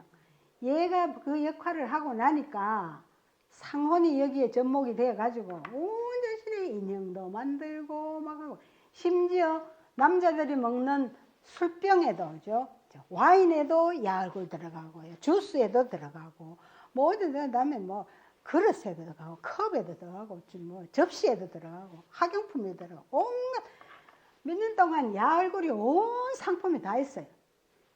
여기 보세요. 푸른색 플라스틱 컵인데 여기 이렇게 얘 얼굴을 또 새겨놨습니다. 이런 게 실제 작품에 나오거든요. 좀 이따가 보면 됩니다. 그래서 이 아이가 셜리 템플인데 이 셜리 템플을 크리스마스 때 사람들이 전부 집에 셜리 템플 인형을 선물해줘요. 그래서 어떤 일이 벌어지는가 나중에 보겠습니다. 자, 찰리와 폴린과 피콜라만 쭉 이야기를 좀 하고요. 그 다음에는 넘어갈까 합니다. 자, 찰리는 생후 나흘째 쓰레기 더미 속 폐타이어 밑으로 던져졌습니다. 엄마가 이렇게 던져버리고 도망가요. 그래 엄마가 던지는 걸 이 엄마의 이모입니다. 이모가 보고는 막 욕을 하며 따라가가지고 한 채 때리는데 막 그만 줄행랑을 치고 사라져버렸어요. 부의 존재도 불분명하고 모는 줄행랑을 쳤다. 이모 할머니가 양육을 했습니다. 그 다음에 13세가 되니까 할머니가 사망했어요. 이모 할머니가 사망했어요. 그러니까 거기에 이제 초상 치는데 장례식에 사람들이 많은데 그 중에 첫사랑 달린이라는 아이하고 만납니다. 그리고 장례 숲속에서 멋지게 한번 첫 키스와 첫 접촉을 하려고 하는데 백인 사냥꾼의 협박을 받습니다. 그 장면이 나중에 뒤에 나옵니다. 이때 찰리는 트라우마가 생긴 거죠. 그래서 이걸 당하고 나니까 달린한테 부끄러움이 달린을 미워하게 돼버렸어요. 자기가 백인 사람들 앞에서 자기가 너무나 무능했으니까 자기 애인인 달린한테 부끄럽지만 그게 나중에 이제 달린이 나의 결점을 알았다 싶으니까 막 미워지는 거예요. 그래서 이제 달린이 떠납니다. 그래 어디로 가느냐? 소문으로 들은 아버지 행방을 찾아 놨습니다. 근데 가가지고 비슷한 사람을 만났는데 막 노름한다고 연기가 자욱한 데 들어가가 이렇게 돼서 아버지 같은 할머니가 이야기해준 그런 동네 사람들 이야기해주는 걸 들어가지고 딱 저 사람이다 싶었는데 가니까 태자는 내가 아들이 어딨어?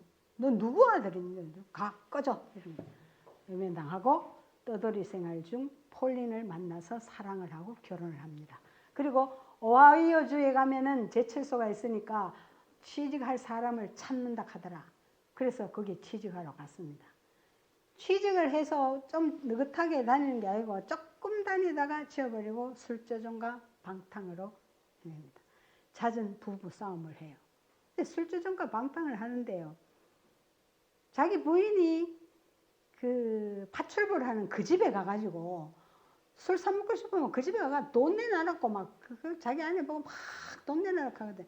그러니까 그 집 주인이 이제 폴린 보고 너는 찰리를 하고 헤어져라. 찰리를 잘라내지 않으면 너 우리 집 와서 일 못한다 이랬어요. 그래서 그 집에서 쫓겨났어요. 쫓겨나고 그 다음에 잦은 부부 싸움을 하고 그 뒤에 다른 집에 들어가 부부 싸움 후에 다른 집에 취직을 하는데 취직해가지고 그 여자는 요 뒤에 폴린이 나옵니다. 자기가 가정부로 일하는 집이 자기 집이라고 착각하는 거예요. 그래서 거기서 너무 자기가 자기 집에 가기가 싫어요. 더럽고 춥고 양식도 없고 막 그런 데다가 남편은 저렇지 가기 싫어요. 딸도 무지하게 못생긴 나가 하나 있지 이러니까 가기 싫고 그 집 딸을 자기 딸처럼 생각해요. 그러니까 엄마가 없으니까 찰리는 마누라가 없으니까 대행으로 딸 피콜라를 임신시킵니다. 그리고 집 방화도 하고요. 감옥행 출소 후 사망. 이제 이런 건데 사실은 이런 이야기를 처음부터 이런 식으로 이야기하면 소설이 되겠습니까? 이거는 설명하기 위해서 이렇게 쓴 거고요. 이 토니 몰슨은 전부 다 조각 그림처럼 다 흩어놔요. 조각 그림을 이렇게 해가 전부 떼어놓잖아요. 그리고 전부 한테 이어가 맞추잖아요. 그것처럼 소설의 이런 사실들을 군데군데 흩어놔요. 그럼 읽으면서 발견하는 즐거움, 그렇게 의식의 흐름과도 맞아 있습니다. 우리가 차례대로 이렇게 생각을 해주지 않잖아요. 어떤 일이 푸득 먼저 나오고 어떤 생각이 푸득 먼저 나오고 이 순서로 따라가는 겁니다. 자, 폴린 어떠냐? 11명의 형제 자매 중에 9번째이고요. 15세 때 켄터키로 이주를 하고 늘 얘는 꿈과 환상 속에서 지내다가 찰리를 만나 사랑하고 결혼을 합니다. 그래서 오하이오주에 가서 직장 가지고 우리 잘 살자 하면 정착을 했는데 찰리 탓에 가사 도우미 집에서도 쫓겨나고 그때 잠깐 비는 동안에 낭만적 영화 장면 그 영화의 배우 이런 환상 속 영화 보면 거기 빠져들고요. 영화 배우 흉내내고 스카프 그거 먹으면서 거기서 환상 속에서 살아갑니다. 그 다음에 도우미 집을 자기 집으로 착각해서 그 환상 속에서 합니다. 도우미 집에 청소 다 해놓고 나면 소파니 의자니 찬장에 그릇이니 너무 예쁘고 하니까 그 다음에 식탁에 테이블 크롭 포드 냄새 맡아보면 향긋하니까 그게 너무 좋은 거예요. 자기 집에 가서 거기서 늘 자기 딸아이가 오면 막 두들펴 모락하고 그 집 딸은 머리 빗겨주면서 금발 머리를 빗기면서 너무 예쁘다고 따던 거죠. 이 여자도 참 골치 아픕니다. 그래서 자기 가정의 임무를 포기하고 그러므로 피콜라의 불행이 철회되고 결국 찰리의 사망 후에는 피콜라와 살아간다. 피콜라가 아버지가 자기 몸에 손댔다 하는 걸 이야기를 해도 엄마가 안 믿는 거예요. 어디 그런 일이 있으려고요. 임신하고 나서도 사실은 자기 남편이 딸을 근친상간에 했다 하는 걸 믿지를 잘 안 해요. 그 정도로 이 피콜라를 믿지 않는 거예요. 자기가 애를 낳아 보니까 세미는 남자애지만은 그래도 흑인이지만은 또 피부는 검지만 그래도 참 예뻐요. 근데 피콜라 낳아놓고는 자기는 뭐 어떻게 이렇게 못생겼어? 도대체 짐승도 아니고 이런 게 어디 있어? 게다가 키우면서 보니까 등도 이렇게 막 곱사갖고 이렇고 그래서 자기 딸이면서도 얘를 굉장히 막 멸시하고 이럽니다. 자, 피콜라는 어떠냐? 아주 추한 얼굴로 태어났는데 창녀들만 제외한 모든 주위로부터 멸시당합니다. 창녀들은 굉장히 인간성이 좋았어요. 그래서 피콜라가 이렇게 멸시당하는 걸 토닥여주고 이랬습니다. 주위 모든 인간은 학교 선생님, 학교 클래스메이트, 동네 사람들, 동네 친구들, 동네 친구의 어머니, 아버지들 전부 다가 얘를 멸시하는 겁니다. 그래서 푸른 눈을 소망하게 되고 찰리의 방화 시도로 이 클로디아 집에서 머물게 됩니다. 이때 초경을 경험하는데 이 초경에 아무것도 몰랐으니까 경험하면서 이 클로디아하고 프리다가 막 자기네들 팬티를 가져다 주고 막 이런 게 있어요. 그러면서 이럴 때부터 성에 눈을 뜹니다. 왜 아기는 어떻게 생기고 아기는 어디로 나오느냐 뭐 이런 등속. 배꼽으로 나온다 하니까 남자들은 아기도 안 낳는데 왜 배꼽이 있지? 뭐 이래서 그 이야기하는 것도 좀 재밌는 거예요. 그 다음에 폴린의 무관심, 즉 폴린의 어머니도 무관심했고 부모의 싸움으로 죽기를 소망합니다. 찰리에 의해서 임신을 하게 돼요. 학교에서는 퇴학을 맞고요. 소프트헤드 처치에게 가서 푸른 눈을 소망 기원을 하다가 소망 성취됐다는 착각에 빠집니다. 가짜 푸른 눈을 가지고 가장 아름다운 눈을 소유했다고 거리를 활보하는데 사람들은 아버지 아이를 배나라고 이제 외면하는 거죠. 그리고 결국 아이를 낳는데 사산을 하고 결국은 엄마하고 둘이서 살아요. 아버지는 죽어버리고 이제 세미는 도망가 버리고 그렇게 되어 있습니다. 주요 인물 세 사람만 이야기했는 거고요. 그러니까 대충 다른 사람이 얽혀지면서 어떤 그거니 좀 스토리는 알겠죠. 자, 그 다음에는 이런 소설을 이런 줄거리만 이야기한다고 소설의 맛이 아닙니다. 이거는 뭐 누구나 이런 게 할 수 있는 거잖아요. 실제 작가가 소설에서 이런 내용을 가지고 어떻게 썼냐가 문제죠. 10살이면 10살 이런 내용을 가지고 소설을 쓰라고 하면 다 달라요. 문체가 다르고 뭐 구성도 다르고 다 다를 거예요. 그래서 지금 소설을 안 읽으셨으니까 텍스트를 감상해 보겠습니다. 자, 텍스트가 제일 처음에 프롤로그가 금전학함이 나와 있는데 이 소설의 앞부분 여기에서 토니는 자기가 이 소설에 뭐를 하겠다는 걸 지금 딱 제시를 하고 있습니다. 한번 보겠습니다. 비밀로 해야겠지만 1941년 가을에는 금전화가 없었다. 그 당시 우리는 피콜라가 자기 아버지의 아기를 갖고 있었기 때문에 금전화가 피지 않았다고 생각했다. 마지막으로 그 해에는 어느 누구의 씨앗도 싹트지 않았다. 그런데 요게 지금 비밀로 해야겠지만 하는 요게 구절이 비평가들이 굉장히 언급을 많이 하는. 우리도 이야기할 때는 아무한테 가지 마라. 우리 둘이만 알자. 그거 이야기하잖아. 근데 그게 확 다 퍼집니다.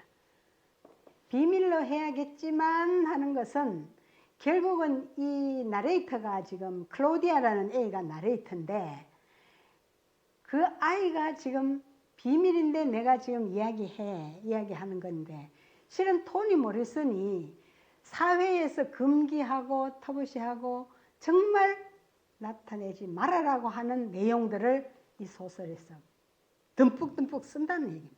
난 그거 쓰겠다 이런 소리예요. 쉽게 말해서. 보통 사람이 못 쓰는 걸 쓰겠다. 학부형들이 뭐 토니 모리슨 소설 교직 가르치지 말았고 막 대만한데 나는 쓰겠다는 얘기.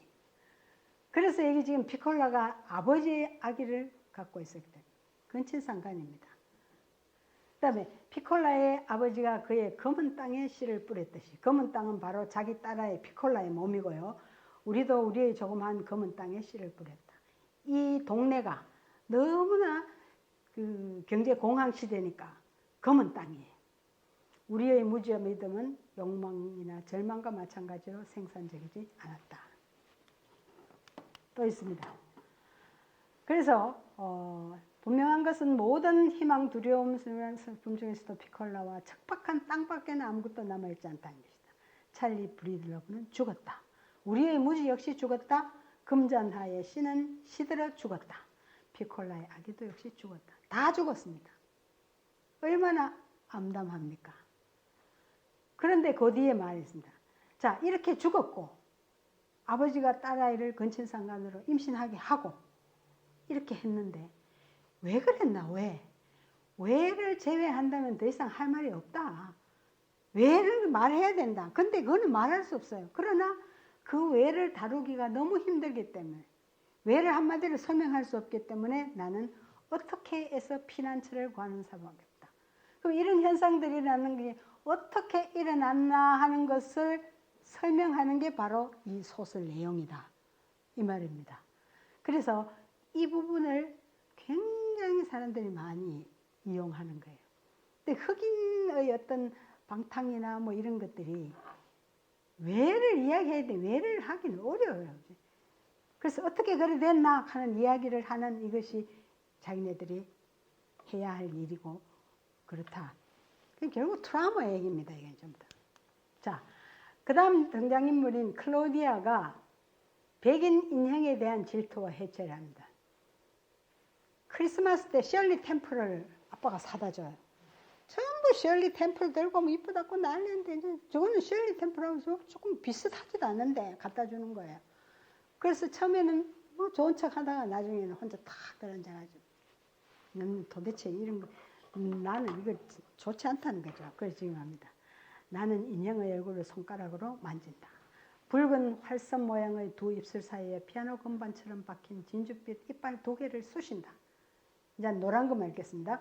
푸른 눈동자를 콕콕 찌르고 노란 머리를 비틀고 작은 손가락을 부러뜨리고 납작한 발도 구부리고 머리를 흥크러뜨리고 목을 비틀면 그리고 멍한 두 눈알을 빼낸다.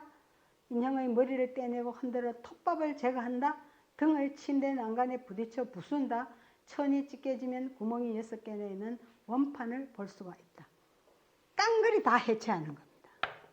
그냥 이거 싫어 하고 쓰레기통에 던지는 게 아니라는 겁니다. 하나하나 다 해체하는. 얼마나 이것에 대한 질투고 없애고 싶은 갈망이겠습니까? 그리고 여기 하나하나 이게 전부 다 하나의 피스입니다. 자기 자신도 해체되네. 하나하나. 조각난 몸이에요. 조각난 몸. 그러니까요. 그 다음에 이래 놓고 이 무심한 폭력이 자기가 하는 이것도 일종의 폭력이에요. 인형을 다 해체하는 거. 얼마나 불쾌한 것인지 알았을 때 무심하기 때문에 불쾌하다고 알았을 때 나는 수치심으로 숨을 곳을 찾아 허우적거렸다. 숨어있기에 가장 좋은 것은 사랑이다. 순수한 사디즘에서 꾸며낸 정으로. 사디즘은 과학적입니다. 학대를 하잖아요. 지금 인형을 학대했잖아요. 팍 때리고 다 비틀고 했잖아요. 거짓 사랑으로 옮겨간다. 셜리 템플이 깨끗하고 예쁘니까 그래도 이쁜 척 해줘야지. 깨끗하면서 기쁨을 느끼는 법을 배우게 되는 것처럼 거짓 사랑으로 옮겨가는 것이다. 근데 그 뒤에 더 큰 게 있습니다. 이 하얀 아기 인형을 부숴버렸는데 인형의 팔다리를 자른 것은 그렇게 무서운 일이 아니었다. 정말 무서운 일은 그런 충동이 조그마한 백인 여자아이들에게도 옮겨간다는 점이다. 그죠? 백인 여자아이도 만나면 죽이고 싶어요. 그죠? 근데 실제는 못 죽여요. 백인은 막 흑인 팍팍 죽여도 흑인은 힘이 없는데 어떻게 죽입니까? 그래서 이런 혐오가 있고요. 피콜라가 자학하면서 자신의 몸을 해체하는 것을 기원을 하는 장면이에요. 얘는 엄마 아버지가 막 후라이팬가 아빠 때리고 하면 아버지는 뻘거벗고 막 이렇게 할 때 그때 세이미는 옆에서 뭐라 하지 않아. 죽여라. 킬, 힘, 그를 죽여라. 아버지도 저를 명하면 죽여라. 막 이렇게 하는 거예요. 근데 얘들은 어쩌냐면 엄마 아버지가 엄마 아버지 역할을 못하니까 아빠 엄마 소리를 안 해요. 전부 다 자기 아버지는 찰리고 엄마는 브리드 러브 부인이에요. 그래서 저를 이 세상에서 사라지게 해주세요 하고 자기 자신의 몸이 해체 소멸되기를 기원을 하는데 이것도 보면 나를 뭐 물에 빠지게 하거나 나를 죽여주세요 아니에요. 피콜라는 두 눈꺼풀을 쥐어짜듯 감았다. 피콜라의 몸을 구성하고 있는 작은 부분이 사라졌다. 손가락이 하나씩 사라지고 팔에서 팔꿈치까지 사라졌다. 그 다음에 발이다. 다리가 순식간에 사라졌다. 허벅지 위로는 정말 어려웠다. 마침내 위도, 그 다음에 가슴, 목, 얼굴, 단단한 눈만 남았다. 자기가 푸른 눈을 감으면서 눈만 남고 전부 다 사라져. 눈 감고 이렇게 탁 기도하면서 하나하나가 사라지는 것을 지금 기원을 하는데 이것도 파편화된 자아하고 관계가 있습니다. 우리가 어릴 때 애들이요. 자기 몸이 온전하게 하나라는 인식을 못해요. 팔은 팔대로 이미 따로 있다고 보는 거죠. 오랜 시간이 지난 후에 한 덩어리라는 걸 알게 되는데 이게 이제 정신분석학적으로 이런 얘기가 있는데 그까지는 얘기를 다 할 수 없고요. 그래서 이거 하나하나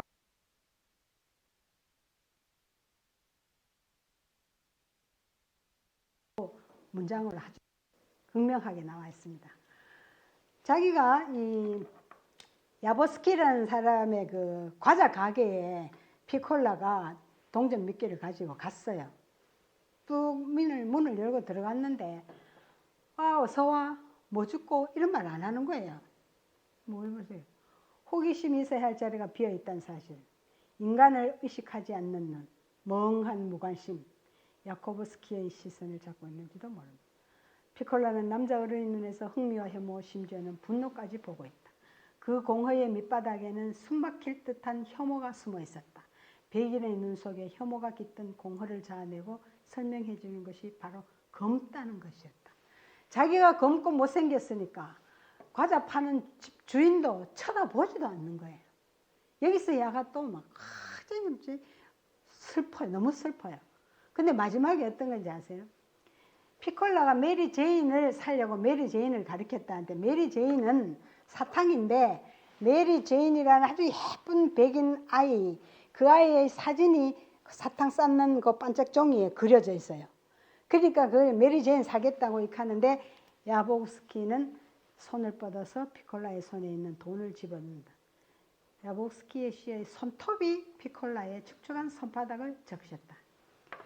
이 흑인 여자아이가 돈을 여기 가지고 있는데 사탕을 주고 돈을 받으려고 할 때 그 여자아이의 살갗이 자기 살갗에, 이 야코보스키는 백인입니다, 대일까 싶어가지고 손톱 가지고 동전을 집어가는 거예요.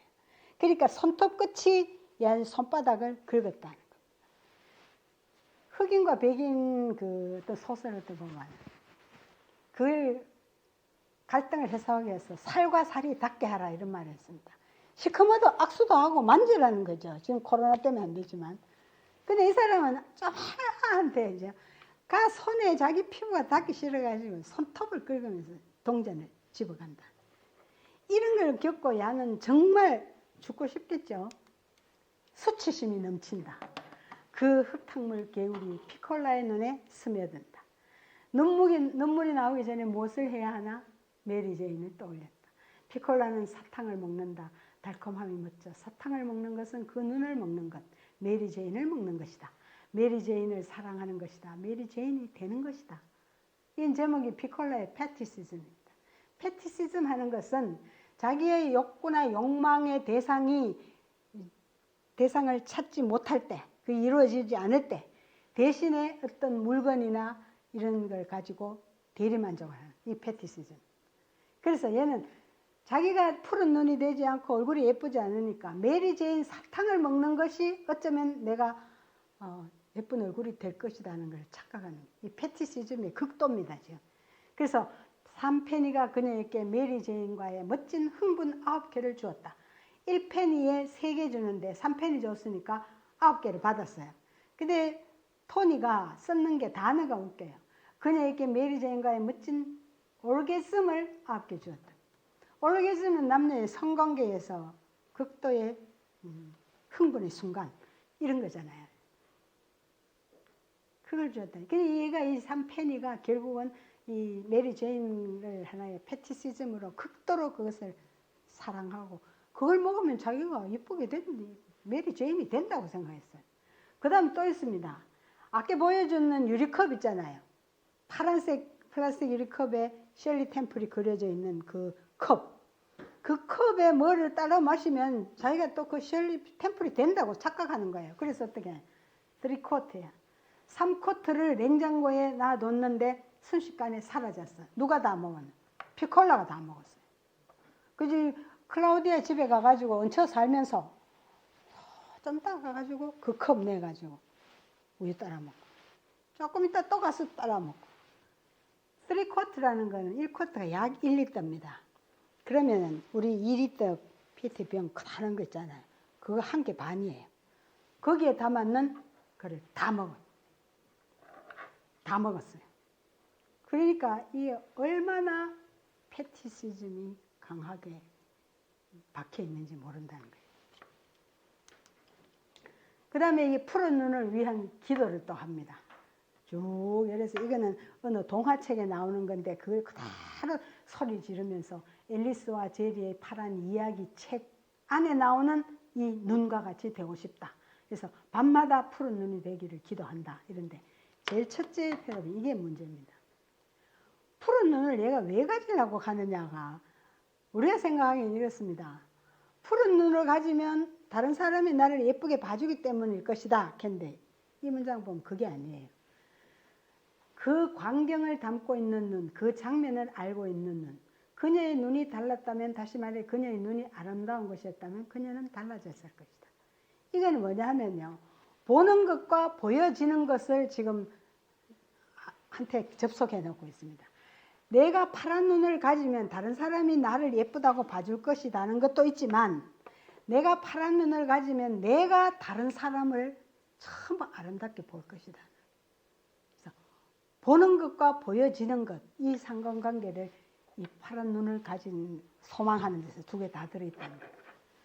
그래서 이 푸른 눈을 위한 기도도 얘가 아주 절절하게 하고요. 일단 피콜라가 성입문을 하는데 초경을 막 겪었으니까 관심이 가장 많을 때입니다. 사랑은 어떤 것일까? 피콜라는 궁금했다. 어른들이 서로 사랑을 하면 어떻게 행동할까? 생선 요리를 같이 먹을까? 피콜라는 침대에 누워있는 찰리와 브리더브 부인의 모습이 떠올랐다. 또 보세요. 어머니와 아버지의 모습이 떠올랐다 아니에요. 찰리와 브리더브 부인. 찰리는 침대 위에서 아픈 듯한 무엇인가 목에 걸린 듯한 소리를 내고 있었다. 그것은 무척 끔찍한 소리였지만 어머니가 전혀 소리를 내지 않는 것만큼은 끔찍하지 않았다. 아버지는 목에 뭐 걸린 듯이 끔찍한 소리를 내는데, 쉽게 말하면 이거 섹스할 때 얘기입니다. 어머니가 전혀 소리도 내지 않는 것만큼 끔찍하지는 않았다. 어머니가 소리를 내지 않고 있는 게 더 끔찍했다.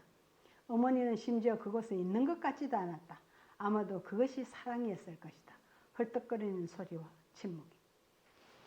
사랑이라는 것이 쉽게 말해 여기서는 정신증상인지 섹스입니다. 이 섹스 할 때 어떻게 하냐면서 방 바깥에서 딱 들었는 거예요. 아버지 헐떡거리는 소리인데 엄마는 쥐 좋은 듯이 가만히 있어요. 헐떡거리는 소리, 남성의 소리와 침묵, 여성의 침묵. 이거는 11살 나이가 바깥에서 본 것인데 어쩌면 이렇게 남성과 여성의 성에 대한 메커니즘을 이야기를 잘했을까요? 주체인 남성과 객체인 여성입니다. 여성은 섹스할 때 객체만 됐어요. 이 시대만 해도. 그저 눕혀지기만 하고 남성의 성적 욕망에 찌꺼기를 받는 그런 역할. 이 페미니즘 소설에 보면 참 그런 얘기가 너무 많아요. 우리는 왜 눕혀지기만 하지? 이런 거죠. 근데 여기 지금 꼼짝대 침묵을 지키는데 더 끔찍하다. 왜 엄마는 없나? 섹스하는데 아빠는 헐떡거리는데 엄마는 왜 가만히 있지? 이런 거죠. 이런 중간중간의 구절들이 다 뽑으려면 한정이 없습니다. 그 다음에 찰리와 폴린의 연애 감정은 미학적 감수성이라는 건데요. 백인들이 볼 때 흑인들은 그냥 시커매가지고 띠굴띠굴 구부러가지고 만들어내고 그냥 쑥쑥 놓고 이러는 줄 알아요. 연애 감정도 없고 미학적 감수성도 없다고 보는 거예요. 그러니까 토니는 글을 쓸 때 흑인에게도 미학적 감수성이 있다는 것을 굉장히 강조를 하고 이렇게 쓰고 있습니다. 이제 찰리와 폴린이 만날 때 멀리 뒤에서 휘파람 소리가 들려왔다. 웃음 속에 근심이 숨어있는 도시 길거리의 음악이라고 했습니다. 휘파람을 어떻게 묘사했습니까? 웃음 속에 근심이 숨어있는 도시 길거리의 음악이다. 그는 켄터기의 태양이 찰리 브리드의 노랗고 두꺼운 눈꺼풀을 흠뻑 적시고 있음을 보았다. 찰리가 다가와서 내 발을 간지렸을 때 그것은 열매 같았고 레모네이드 같았고 풍뎅이들이 만들어 놓은 녹색 줄무늬 같았고 모든 것을 한테 모아놓은 것 같았다. 이때 열매 같았고 레모네이드 같다. 이거는 유년에 어머니가 레모네이드 타주는 거. 이게 처음에 찰리가 연애의 시초로 발을 간지렸는데 발이 이 여자는 어릴 때 못에 찔려가 발이 자기 신체 중에 제일 취약 지점입니다. 근데 그 제일 취약 지점인 발을 이 남자가 간지러주는 거예요. 이게 너무 황홀했습니다. 이러니까 이때 유년의 추억에 빠져드는 겁니다. 이런 것들도 백인 생각에는 흑인들은 연애를 해도 이런 감정 없다고 보는 거예요. 그게 흑인 여성이 쓰니까 이렇게 쓰는 거예요. 그 다음에 이 찰리가 첫사랑 달린하고 섹스할 때 모습. 달린의 하얀색 무명옷은 무스카딘 과즙으로 얼룩졌고 파란색 커다란 리본은 풀어져서 석양에 불어오는 바람 따라 머리 위에서 나부끼고 있었다. 또 바닥에 드러누웠다. 입가에는 아직도 무스카딘의 달콤한 향이 풍기고 있었다. 찰리는 가만히 드러누워 비를 머금은 바람에 솔잎이 부딪히는 소리를 듣고 있었다. 비를 머금은 바람에 솔잎이 부딪히는 소리. 아주 섬세한 감각이 아니면 느낄 수 없어요. 비를 머금은 바람 냄새가 솔잎 내음과 무스카딘 향과 어울러 현기증을 느끼게 했다. 자, 이런 것들은 백인이라도 아주 감수성이 예민한 사람만 느낄 수 있는 건데도 이렇게 처음에 이 달린하고 이 연애할 때는 찰리도 참 정말 멋진 남자였어요. 그런데 그 뒤가 문제죠. 트라우마와 정신분열입니다. 찰리는 달린의 신음이 머리 위에서 들려오는 소나무와 한숨처럼 들렸다. 찰리가 막 폭발의 위협을 느꼈을 때, 성행위를 할 때, 이럴 때 달린은 마치 얼어붙은 것처럼 꼼짝도 하지 않고 소리를 질렀다. 달린은 누워있고 찰리는 이렇게 엎어져서 지금 그걸 하는데 달린이 보니까 막 얼어붙어가 소리를 팍 지른 거예요. 왜 가르치고 뒤로 탁 돌아보니까 뒤에 누가 있나? 거기에는 2명의 백인이 서 있었다. 한 사람은 손에 알코올 램프를, 또 다른 사람은 손전등을 들고 있었다.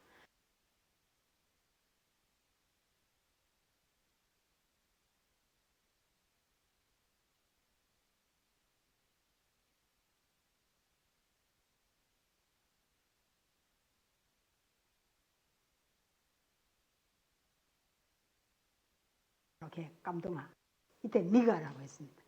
잘 해봐. 좀 더 빨리 해봐. Get on with it. Faster, faster. 빨리 해. 뭐해? 끝까지 해. 이런 거죠. 깜동아. 히히히히.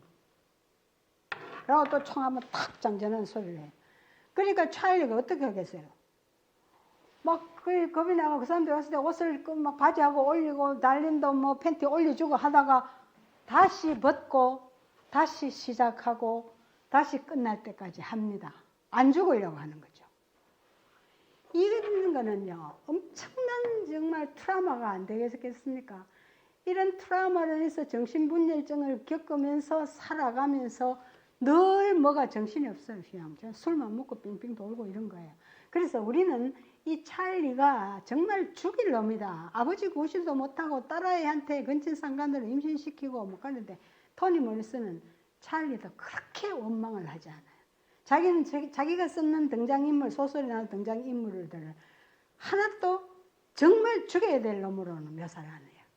왜냐하면 그 원인은 인종차별에서 나온 거라고 보기 때문이죠. 그래서 이런 경우를 겪고 그 다음에 찰리가 어떤 생각을 하는 거예요. 찰리는 전날 밤에 눈부셨던 손전등 불빛, 머스카드, 달린의 어린아이 같은 손을 생각하고 또 생각했다. 그것을 생각하지 않고 있을 때는 여기 보세요.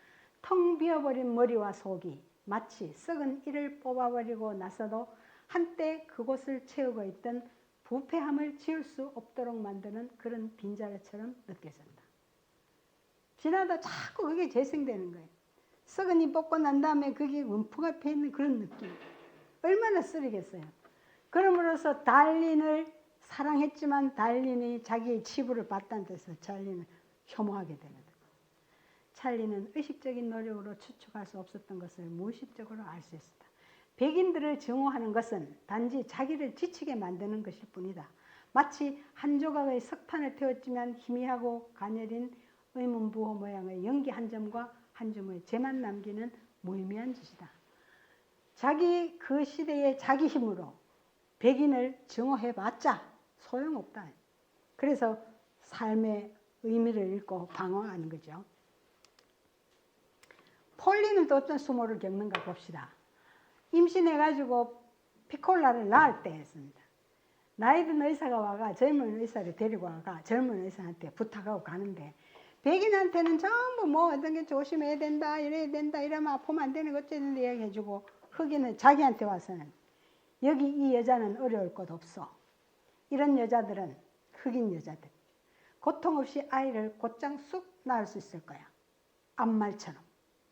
젊은 의사들이 약간 미소를 짓더군. 그렇게 누워있으니까 정말 기가 차지도 않는 거예요. 그리고 다른 여인들도 있습니다. 흑인 여성이 당하는 이중고라는 것은 백인들이 그들의 남편을 때릴 때 그들은 피를 닦아주었다. 백인이 흑인을 때리면 여자들은 흑인 남편을 닦아줘요. 근데 밖에서 얻어맞고 집으로 돌아온 남편들에게서 그들이 학대받았다. 남편들이 백인한테 두드리고 집에 와서는 자기들 때려요. 때리고 일 부려먹고. 그래서 이 흑인 여성들은 백인한테 당하고 남편한테 당하고. 그래서 이중고를. 흑인 여성들의 억척 같은 삶을 한번 보겠습니다. 나무를 쓰러뜨리던 손으로 탯줄을 잘랐으며 닭의 목을 틀고 돼지의 멱을 따던 손으로 아프리카 제비꽃을 피워 올렸다. 도르래와 짐짝과 포대를 씻던 팔에 아이를 안아 재웠다. 모든 남자가 해야 할 일도 다 하고 여자가 할 일도 다 하고 흑인 여성의 이중, 삼중고를 이야기하고 있습니다. 자, 끝에 에필로그를 보겠습니다. 그의 접촉은 치명적이다. 찰리가 피콜라를 접촉해서 임신시키는 건 치명적이었다. 그리고 그가 그녀에게 안겨준 것 때문에 그녀는 고통에 시달린 자궁을 죽음으로 채우게 되었다. 사랑이란 사랑하는 자보다 결코 더 나을 것이 없다. 이게 사랑이라는 뭐 심한 사랑이 아니라 이제 몸에 덮치는 그 아버지가 딸을 덮치는 그 사랑이란 사랑당하는 딸이 사랑하는 아버지, 몸을 더럽히는 아버지보다 더 나을 게 없다. 시달리고 고통이라는 거죠. 사악한 사람들은 사악하게 사랑을 하고 거친 사람은 거칠게, 약한 사람은 약하게, 어리석은 사람은 어리석게 하지만 자유로운 자들의 사랑은 결코 안전하지 못하다. 사랑받는 사람은 사랑하는 자의 내적 눈의 광채 안에서 박탈당하고 무력화되고 얼어붙게 된다. 이 토양은 특정한 꽃을 피우기에는 적합하지 않다. 이 토양이라는 것은 이 소설의 배경이 된 그 지역이지만 결국은 오늘날의 인종차별의 그 미국 사회라는 토양, 오늘날보다도 그 당시에 미국 사회, 그걸 가리키겠습니다. 어떤 씨앗은 자양분을 취할 수 없고 어떤 나무는 열매를 맺을 수도 없다. 이 땅이 그 의지를 꺾어버린다면 우리는 묵묵히 받아들이고 희생자는 살 필요가 없다고 덤덤하게 말할 것이다. 물론 우리가 잘못되었다. 이는 흑인들 자성의 말입니다. 근데 실제 이 빌레브드 블루이스트 아이들 출판했을 때요. 흑인들이 더 반대했습니다. 흑인들이 참 나서가지고 왜 우리의 치부를 이렇게 드러내느냐고 집 앞에가 데모하고 이랬다 그래요. 근데 이 사람이 그걸 당하겠어요? 생겼는 거 보세요. 얼마나 에너제틱하게 생겼어요. 딱 큰 소리 치고 우리도 반성해야 된다. 흑인 자신들의 반성을 먼저 촉구하고 인종차별하는 백인한테 또 한 소리 하고 이렇습니다. 우리가 잘못됐다. 그렇지만 그것은 중요하지 않다. 너무 늦었다. 적어도 이 마을의 변두리에서 쓰레기와 해바라기가 파묻혀 있는 곳에서는 너무나 늦어버렸다. 늦었지만 지금이라도 이거를 고쳐야 되겠죠. 이런 의미가 들어있습니다. 텍스트를 철저히 안 읽으시면 아무 재미가 없습니다. 제가 이야기하는 이것만 가지고는 정말 부족해요. 네. 자, 그 다음에는 이런 이야기, 이 소설을 통해서 우리가 뭐를 토론할 관점이 어떤 게 있느냐를 대충 뽑아보면 이런 겁니다. 보는 것과 보여지는 것. 여기에 블루이스트 아이, 눈이 두 개인데 왜 블루이스트 아이즈라고 제목을 안 했느냐 하는 거를 비평가들이 굉장히 이야기를 하는데 그건 뭐냐면 아이, not eyes but I, I만 해놓으면 이 I가요 발음으로는 나라는 I하고 같아요. 그래 가장 푸른 나 이렇게 해서 내가 눈이 파랗게 돼 있으면 내가 다른 사람도 나를 좋게 봐줄 것이면 내가 남을 보는 것도 어떤 식으로 보느냐가 달라집니다. 그래서 보는 것과 보여지는 것의 관계 이런 것도 토론해 볼 게 있고요. 미의 기준으로서의 백인, 백미, 미백 이거에 대한 비판 내지는 토론이 있어야 됩니다. 뭐가 그래 좋은데 하얀색이면 뭐가 그래 좋은데 자기대로 자기 생긴 대로 넣으면 되지. 전부 지금도 그랬잖아요. 얼굴 희게 하려고 뭐 바르고 막 하기를 하잖아요. 그래서 이때 60년대에서 70년대 사이에는 Black is beautiful 하는 무브먼트, 운동이 있었다. 검은색이 아름답다 해가지고 막 그때는 또 막 검은색으로 뭐 만들고 막 흑인들이 나가고 운동하고 막 했다고 그래. 그 다음에 여기 또 중요한 그 쟁점이 패티시즘과 성욕구의 만족과 억압 이 등등. 지금 제가 이제 그런 건 뺐지만은요. 찰리하고 폴린이 처음 만나서 섹스할 때 장면 이런 것도 소설에는 적나라하게 나와 있습니다. 그리고 그게 아주 만족스러울 때는 폴린은 아주 무지개 궁전이라고까지 했어요. 그 외에도 다른 사람 또 이런 이 성에 관한 장면들이 많이 나와 있습니다. 성인문과 성학대, 근친상간, 매춘부서에 나오는데 여기도 매춘부들 아주 굉장한 사람들이 자기 마음에 안 드는 사람 하나 오면요, 이 창녀 세 사람이 한 방에 같이 들어가가지고 그 사람 반 죽여놓는 장면이다.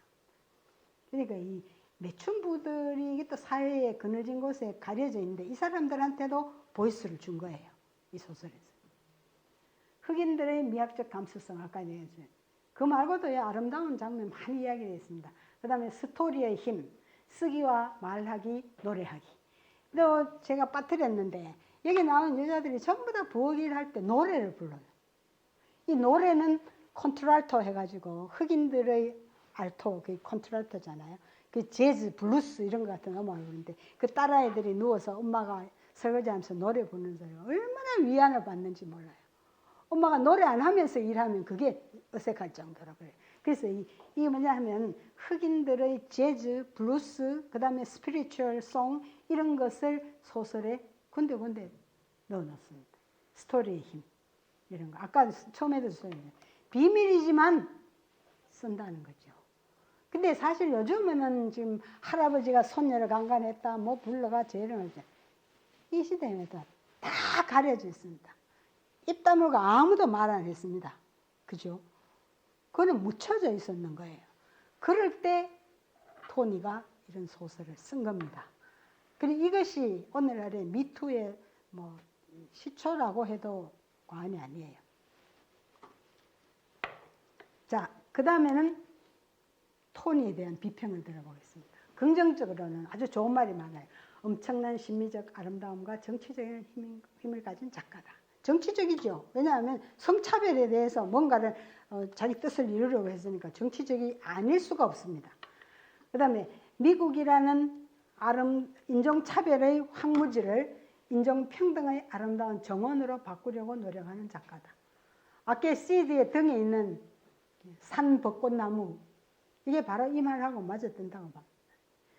그 끔찍한 상처를 아름다운 벚꽃 체리로 본다는 그 자체가 엄청난 시각 아니겠습니까?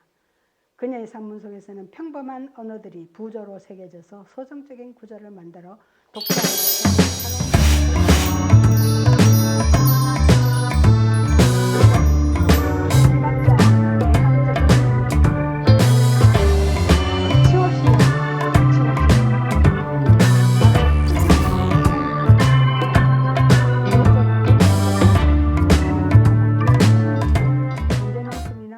채워진 언어죠. 모리스는 주문으로 그녀의 언어를 불러내 언제나 동시에 형이상학적이기도 하고 메타픽션적이기도 한 담론 형태를 장안해내는 것이다. 주문으로 언어를 불러낸다. 어떤 문장 보면 이건 정말로 무당 같아요. 그런 문장도 나옵니다. 음악의 이미지가 그녀의 작품에 만연하다. 언어의 음악성 또한 그러하다. 소리와 리듬이 그녀의 소설에 자욱해서 광채를 띈다. 인물은 신화적이며 개개의 자아의 진리가 아닌 더 큰 진리를 이해하기 위한 투쟁에 그들만의 도덕적 비전을 돌진하는 자들. 그래서 서구 백인 중심의 신화 체계를 해체하고 탈신화적 구성을 하면서 흑인의 우주관을 접목해서 공동체의 힘을 보여주겠다는 것을 하고 있습니다. 부정적으로는요. 너무 지나치게 애프로 아메리칸 리터레처에 국한된다. 백인 이야기는 잘 없어요. 근데 이거는 자기가 뭐 훌륭하게 디펜스를 하고 있습니다. 나는 흑인이고 여성이다. 그러니까 흑인이고 여성에 대해 쓰지. 내가 어떻게 남성, 백인에 대해서 쓸 수 있겠느냐 이런 거죠. 그 다음에 모성의 지나친 강조. 아까 이야기했습니다. 현대 페미니스트들은 별로 안 좋아해요. 그래서 이런 상반된 견해가 있다. 그래도 자기는 굽히지 않습니다. 그 다음에 비일적인 사건들의 연속으로 청소년들에 끼치는 영향이 있다. 토니 모리슨 케이크. 이거는 옛날에 요새 말고요.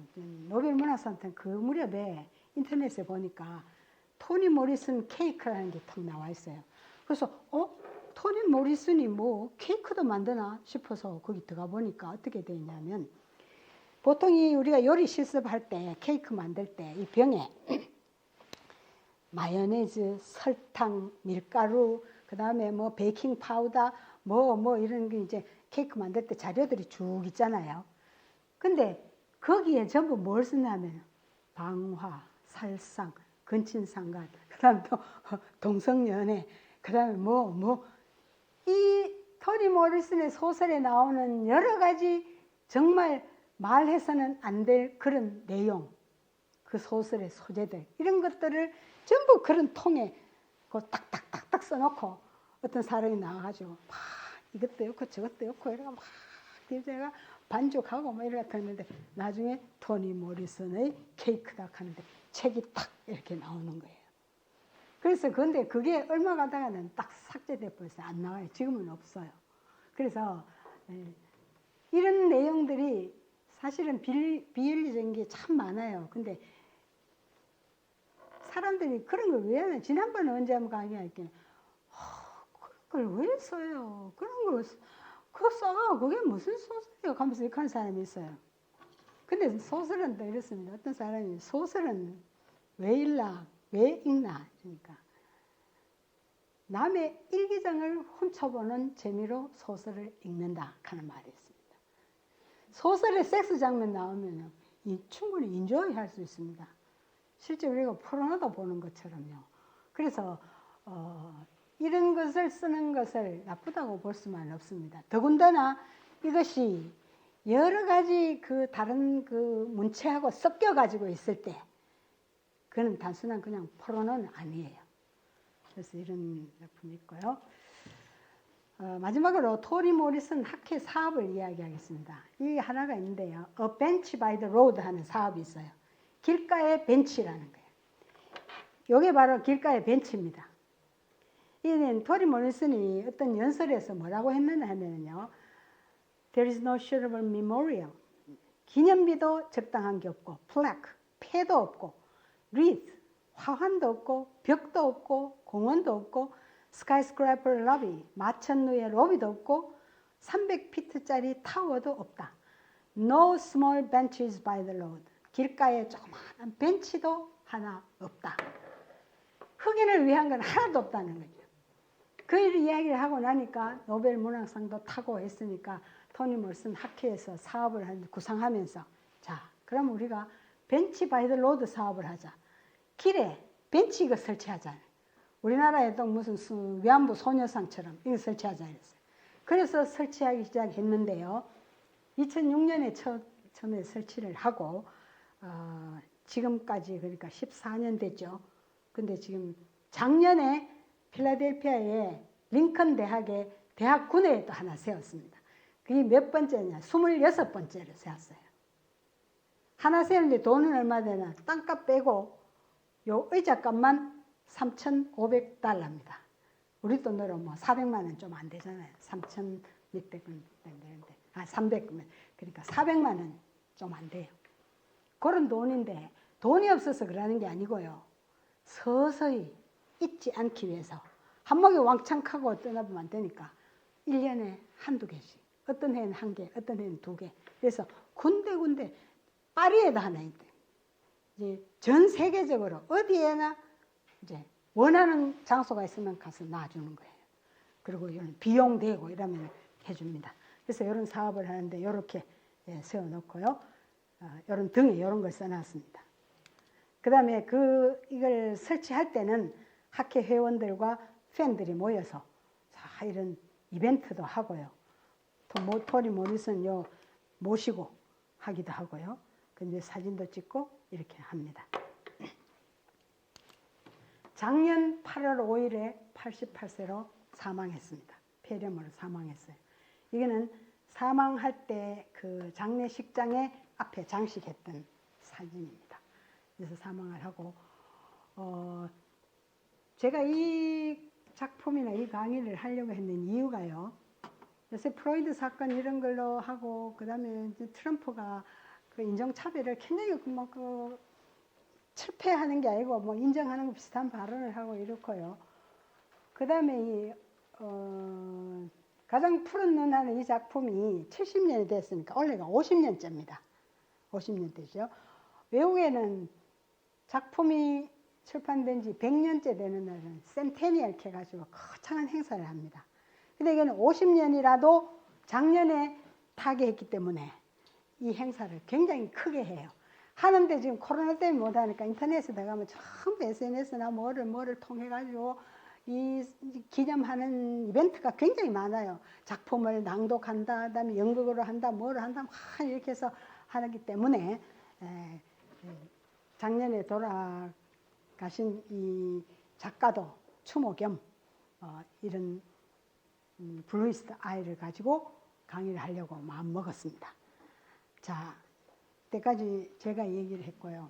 질문은 아닙니다. 질문하면 제가 답해야 돼요. 그러니까 우리 콜로키움은 이야기하다거든요.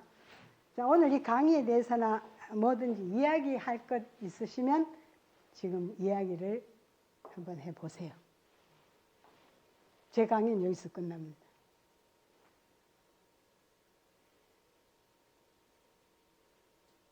토니 모리슨의 소설을 한번 읽어보실 생각은 드십니까? 네. 그러면 나는 내 강의가 성공적이라고 생각합니다. 근데 궁금한 점이 하나도 없어요? 혹시나 네. 영화나 네. 아까 보니까 그게 뮤지컬인가요? 그렇게 돼. 빌러비드요? 지금 오늘 수가 가장 푸른 눈은 네, 영화나 연극은 있는 것 같은데요. 영화는 없는 것 같아요. 좋아하다 하니까 영화를 좋아하는 사람이 한번 물어보라고 속이 와가지고. 아, 연극은 빌러비드는요, 영화되어 있는 게 있어요. 저한테 비디오가 있어요. 비디오가 있는데, 요즘 비디오 데크가 집안에 다 없잖아요. 다 버려봤으니까. 만약에 비디오 데크가 집에 있고, 그걸 보시기를 원하면 제가 빌려드리겠습니다. 그러니까 수업도 하고 했거든요. 그 빌려드리는데 만약에 원하시면 여기에 분들한테 이야기하면 제가 여기 갖다 놓겠습니다. 빌러비드 영화도 너무 좋아요. 그게 상업적으로는 성공을 거두지 못했는 것 같은데 예술적으로는 굉장히 좋은 영화입니다. 그다음 상영된 적이 있습니까? 아니요, 비디오로 했죠. 우리나라에서는 상영이 안 됐습니다. 미국에서는 상영이 됐죠. 질문이 없으면은요. 어벤츠 가이드 로드가 27개라는 혹시 우리나라에도 있는지요? 우리나라에는 없어요. 없어요. 제가 한 10년 전에 또 빌러비드 강의하면서요. 거기 있던 사람한테 우리나라에도 우리가 원하고 스페이스를 놔놓고 이거 벤치 좀 해주세요 하면 돈 내면 됩니다. 여기 부자 많으시면 그것 좀 해보세요 이렇게 했는데 아무도 그걸 안 했어요. 네, 교수님이 우리나라에서 어디에 어벤츠 가이드 로드를 한다면 어디에 설치를 하시고 싶으신지요? 혹시 생각해 보신 적 있습니까? 그거는 흑백 차별에 관한 그런 게 있으니까 지금 생각해 본 적은 없는데요. 아마 그런 좋은 자리는 많을 걸로 생각이 들어요. 이벤트라니까요. 그런 생각이 잠시 들어서. 예. 그것도 한번 생각해 볼 그게 가치가 있네요. 돈 한 400만 원 되면 되는데 땅만 있고 우리 농장에다 설치할까? 질문이 없으면요. 제가 한 개 질문을 또 하고 답을 하겠습니다. 어떤 사람이 이랬어요. 지금은 노예제도가 없잖아요. 노예제도도 없는데 빌러비드 강의할 때 그랬습니다. 빌러비드 강의하는 건 노예제 하의 이야기거든요. 그렇게 노예제가 없어지고 그다음에 뭐 오바마도 대통령 되고 뭐 이런 상황에서 그때 뭐 그걸 소설합니까? 이런 얘기를 하는 사람이 있었어요. 그런 사람한테 답변이 있습니다. 요거예요. 토니 모리슨은 내셔널 엠네시아. 엠네시아는 거는 건망증, 망각증입니다. 토니 모리슨과 범국가적 망각증. I don't want to remember. 나는 기억하기 싫어요. 노예제 기억하기 싫어요. Black people don't want to remember. 흑인 기억하기 싫어해요. White people don't remember. 백인도 싫어해요. I means it's national amnesia. 기억하기 싫어하면 결국 범국가적 망각증이 되는데 그러면 이게 곤란하다는 거죠. Remember the memory. 기억을 기억해야 됩니다. 이게 무슨 소리냐면요. 노예제가 없는데 노예제 얘기 왜 하느냐. 세월로 그 이야기 몇 번 우려먹고 하느냐. 그거 왜 자꾸 이야기하냐. 그다음에 광주 민주화운동 그 이야기 왜 하느냐. 6.25 사변 이야기 왜 자꾸 하느냐 하는 거죠. 근데 그런 것들이 이제 다 해결됐다 하고 덮어버리면 세월이 흐르면 망각증이 됩니다. 페미니즘도 요즘 여건이 얼마나 대단한데 왜 페미니즘 자꾸 개샀느냐. 그 페미니즘 다 됐다. 이제 페미니즘 운동 하지 말자. 덮어버리면 잊혀집니다. 잊혀지면 어떻게 되느냐 하는 힘센 사람이 또다시 권력을 발휘합니다. 또다시 여성 탄압이 생기고 또다시 흑인 탄압이 생기고 또 생깁니다. 또 노예 제도로 갈지도 몰라요. 그래서 깨어 있어야 되기 위해서 끊임없이 이런 소재로 작품과 예술품이 자꾸 나와야 된다는 겁니다. 그런 게 지금 이게 National Amnesia, 망각증을 깨뜨리기 위해서 Remember the memory, 기억을 기억하라 이런 게 되어 있습니다. 자, 그러면 한 5분쯤은 남았는데요. 더 이상 얘기가 없으면 강의를 여기서 마치고요. 이 토니 모리슨에 대한 이해와 이 작가가 대단하다 싶으면 큰 박수를 좀 쳐주세요.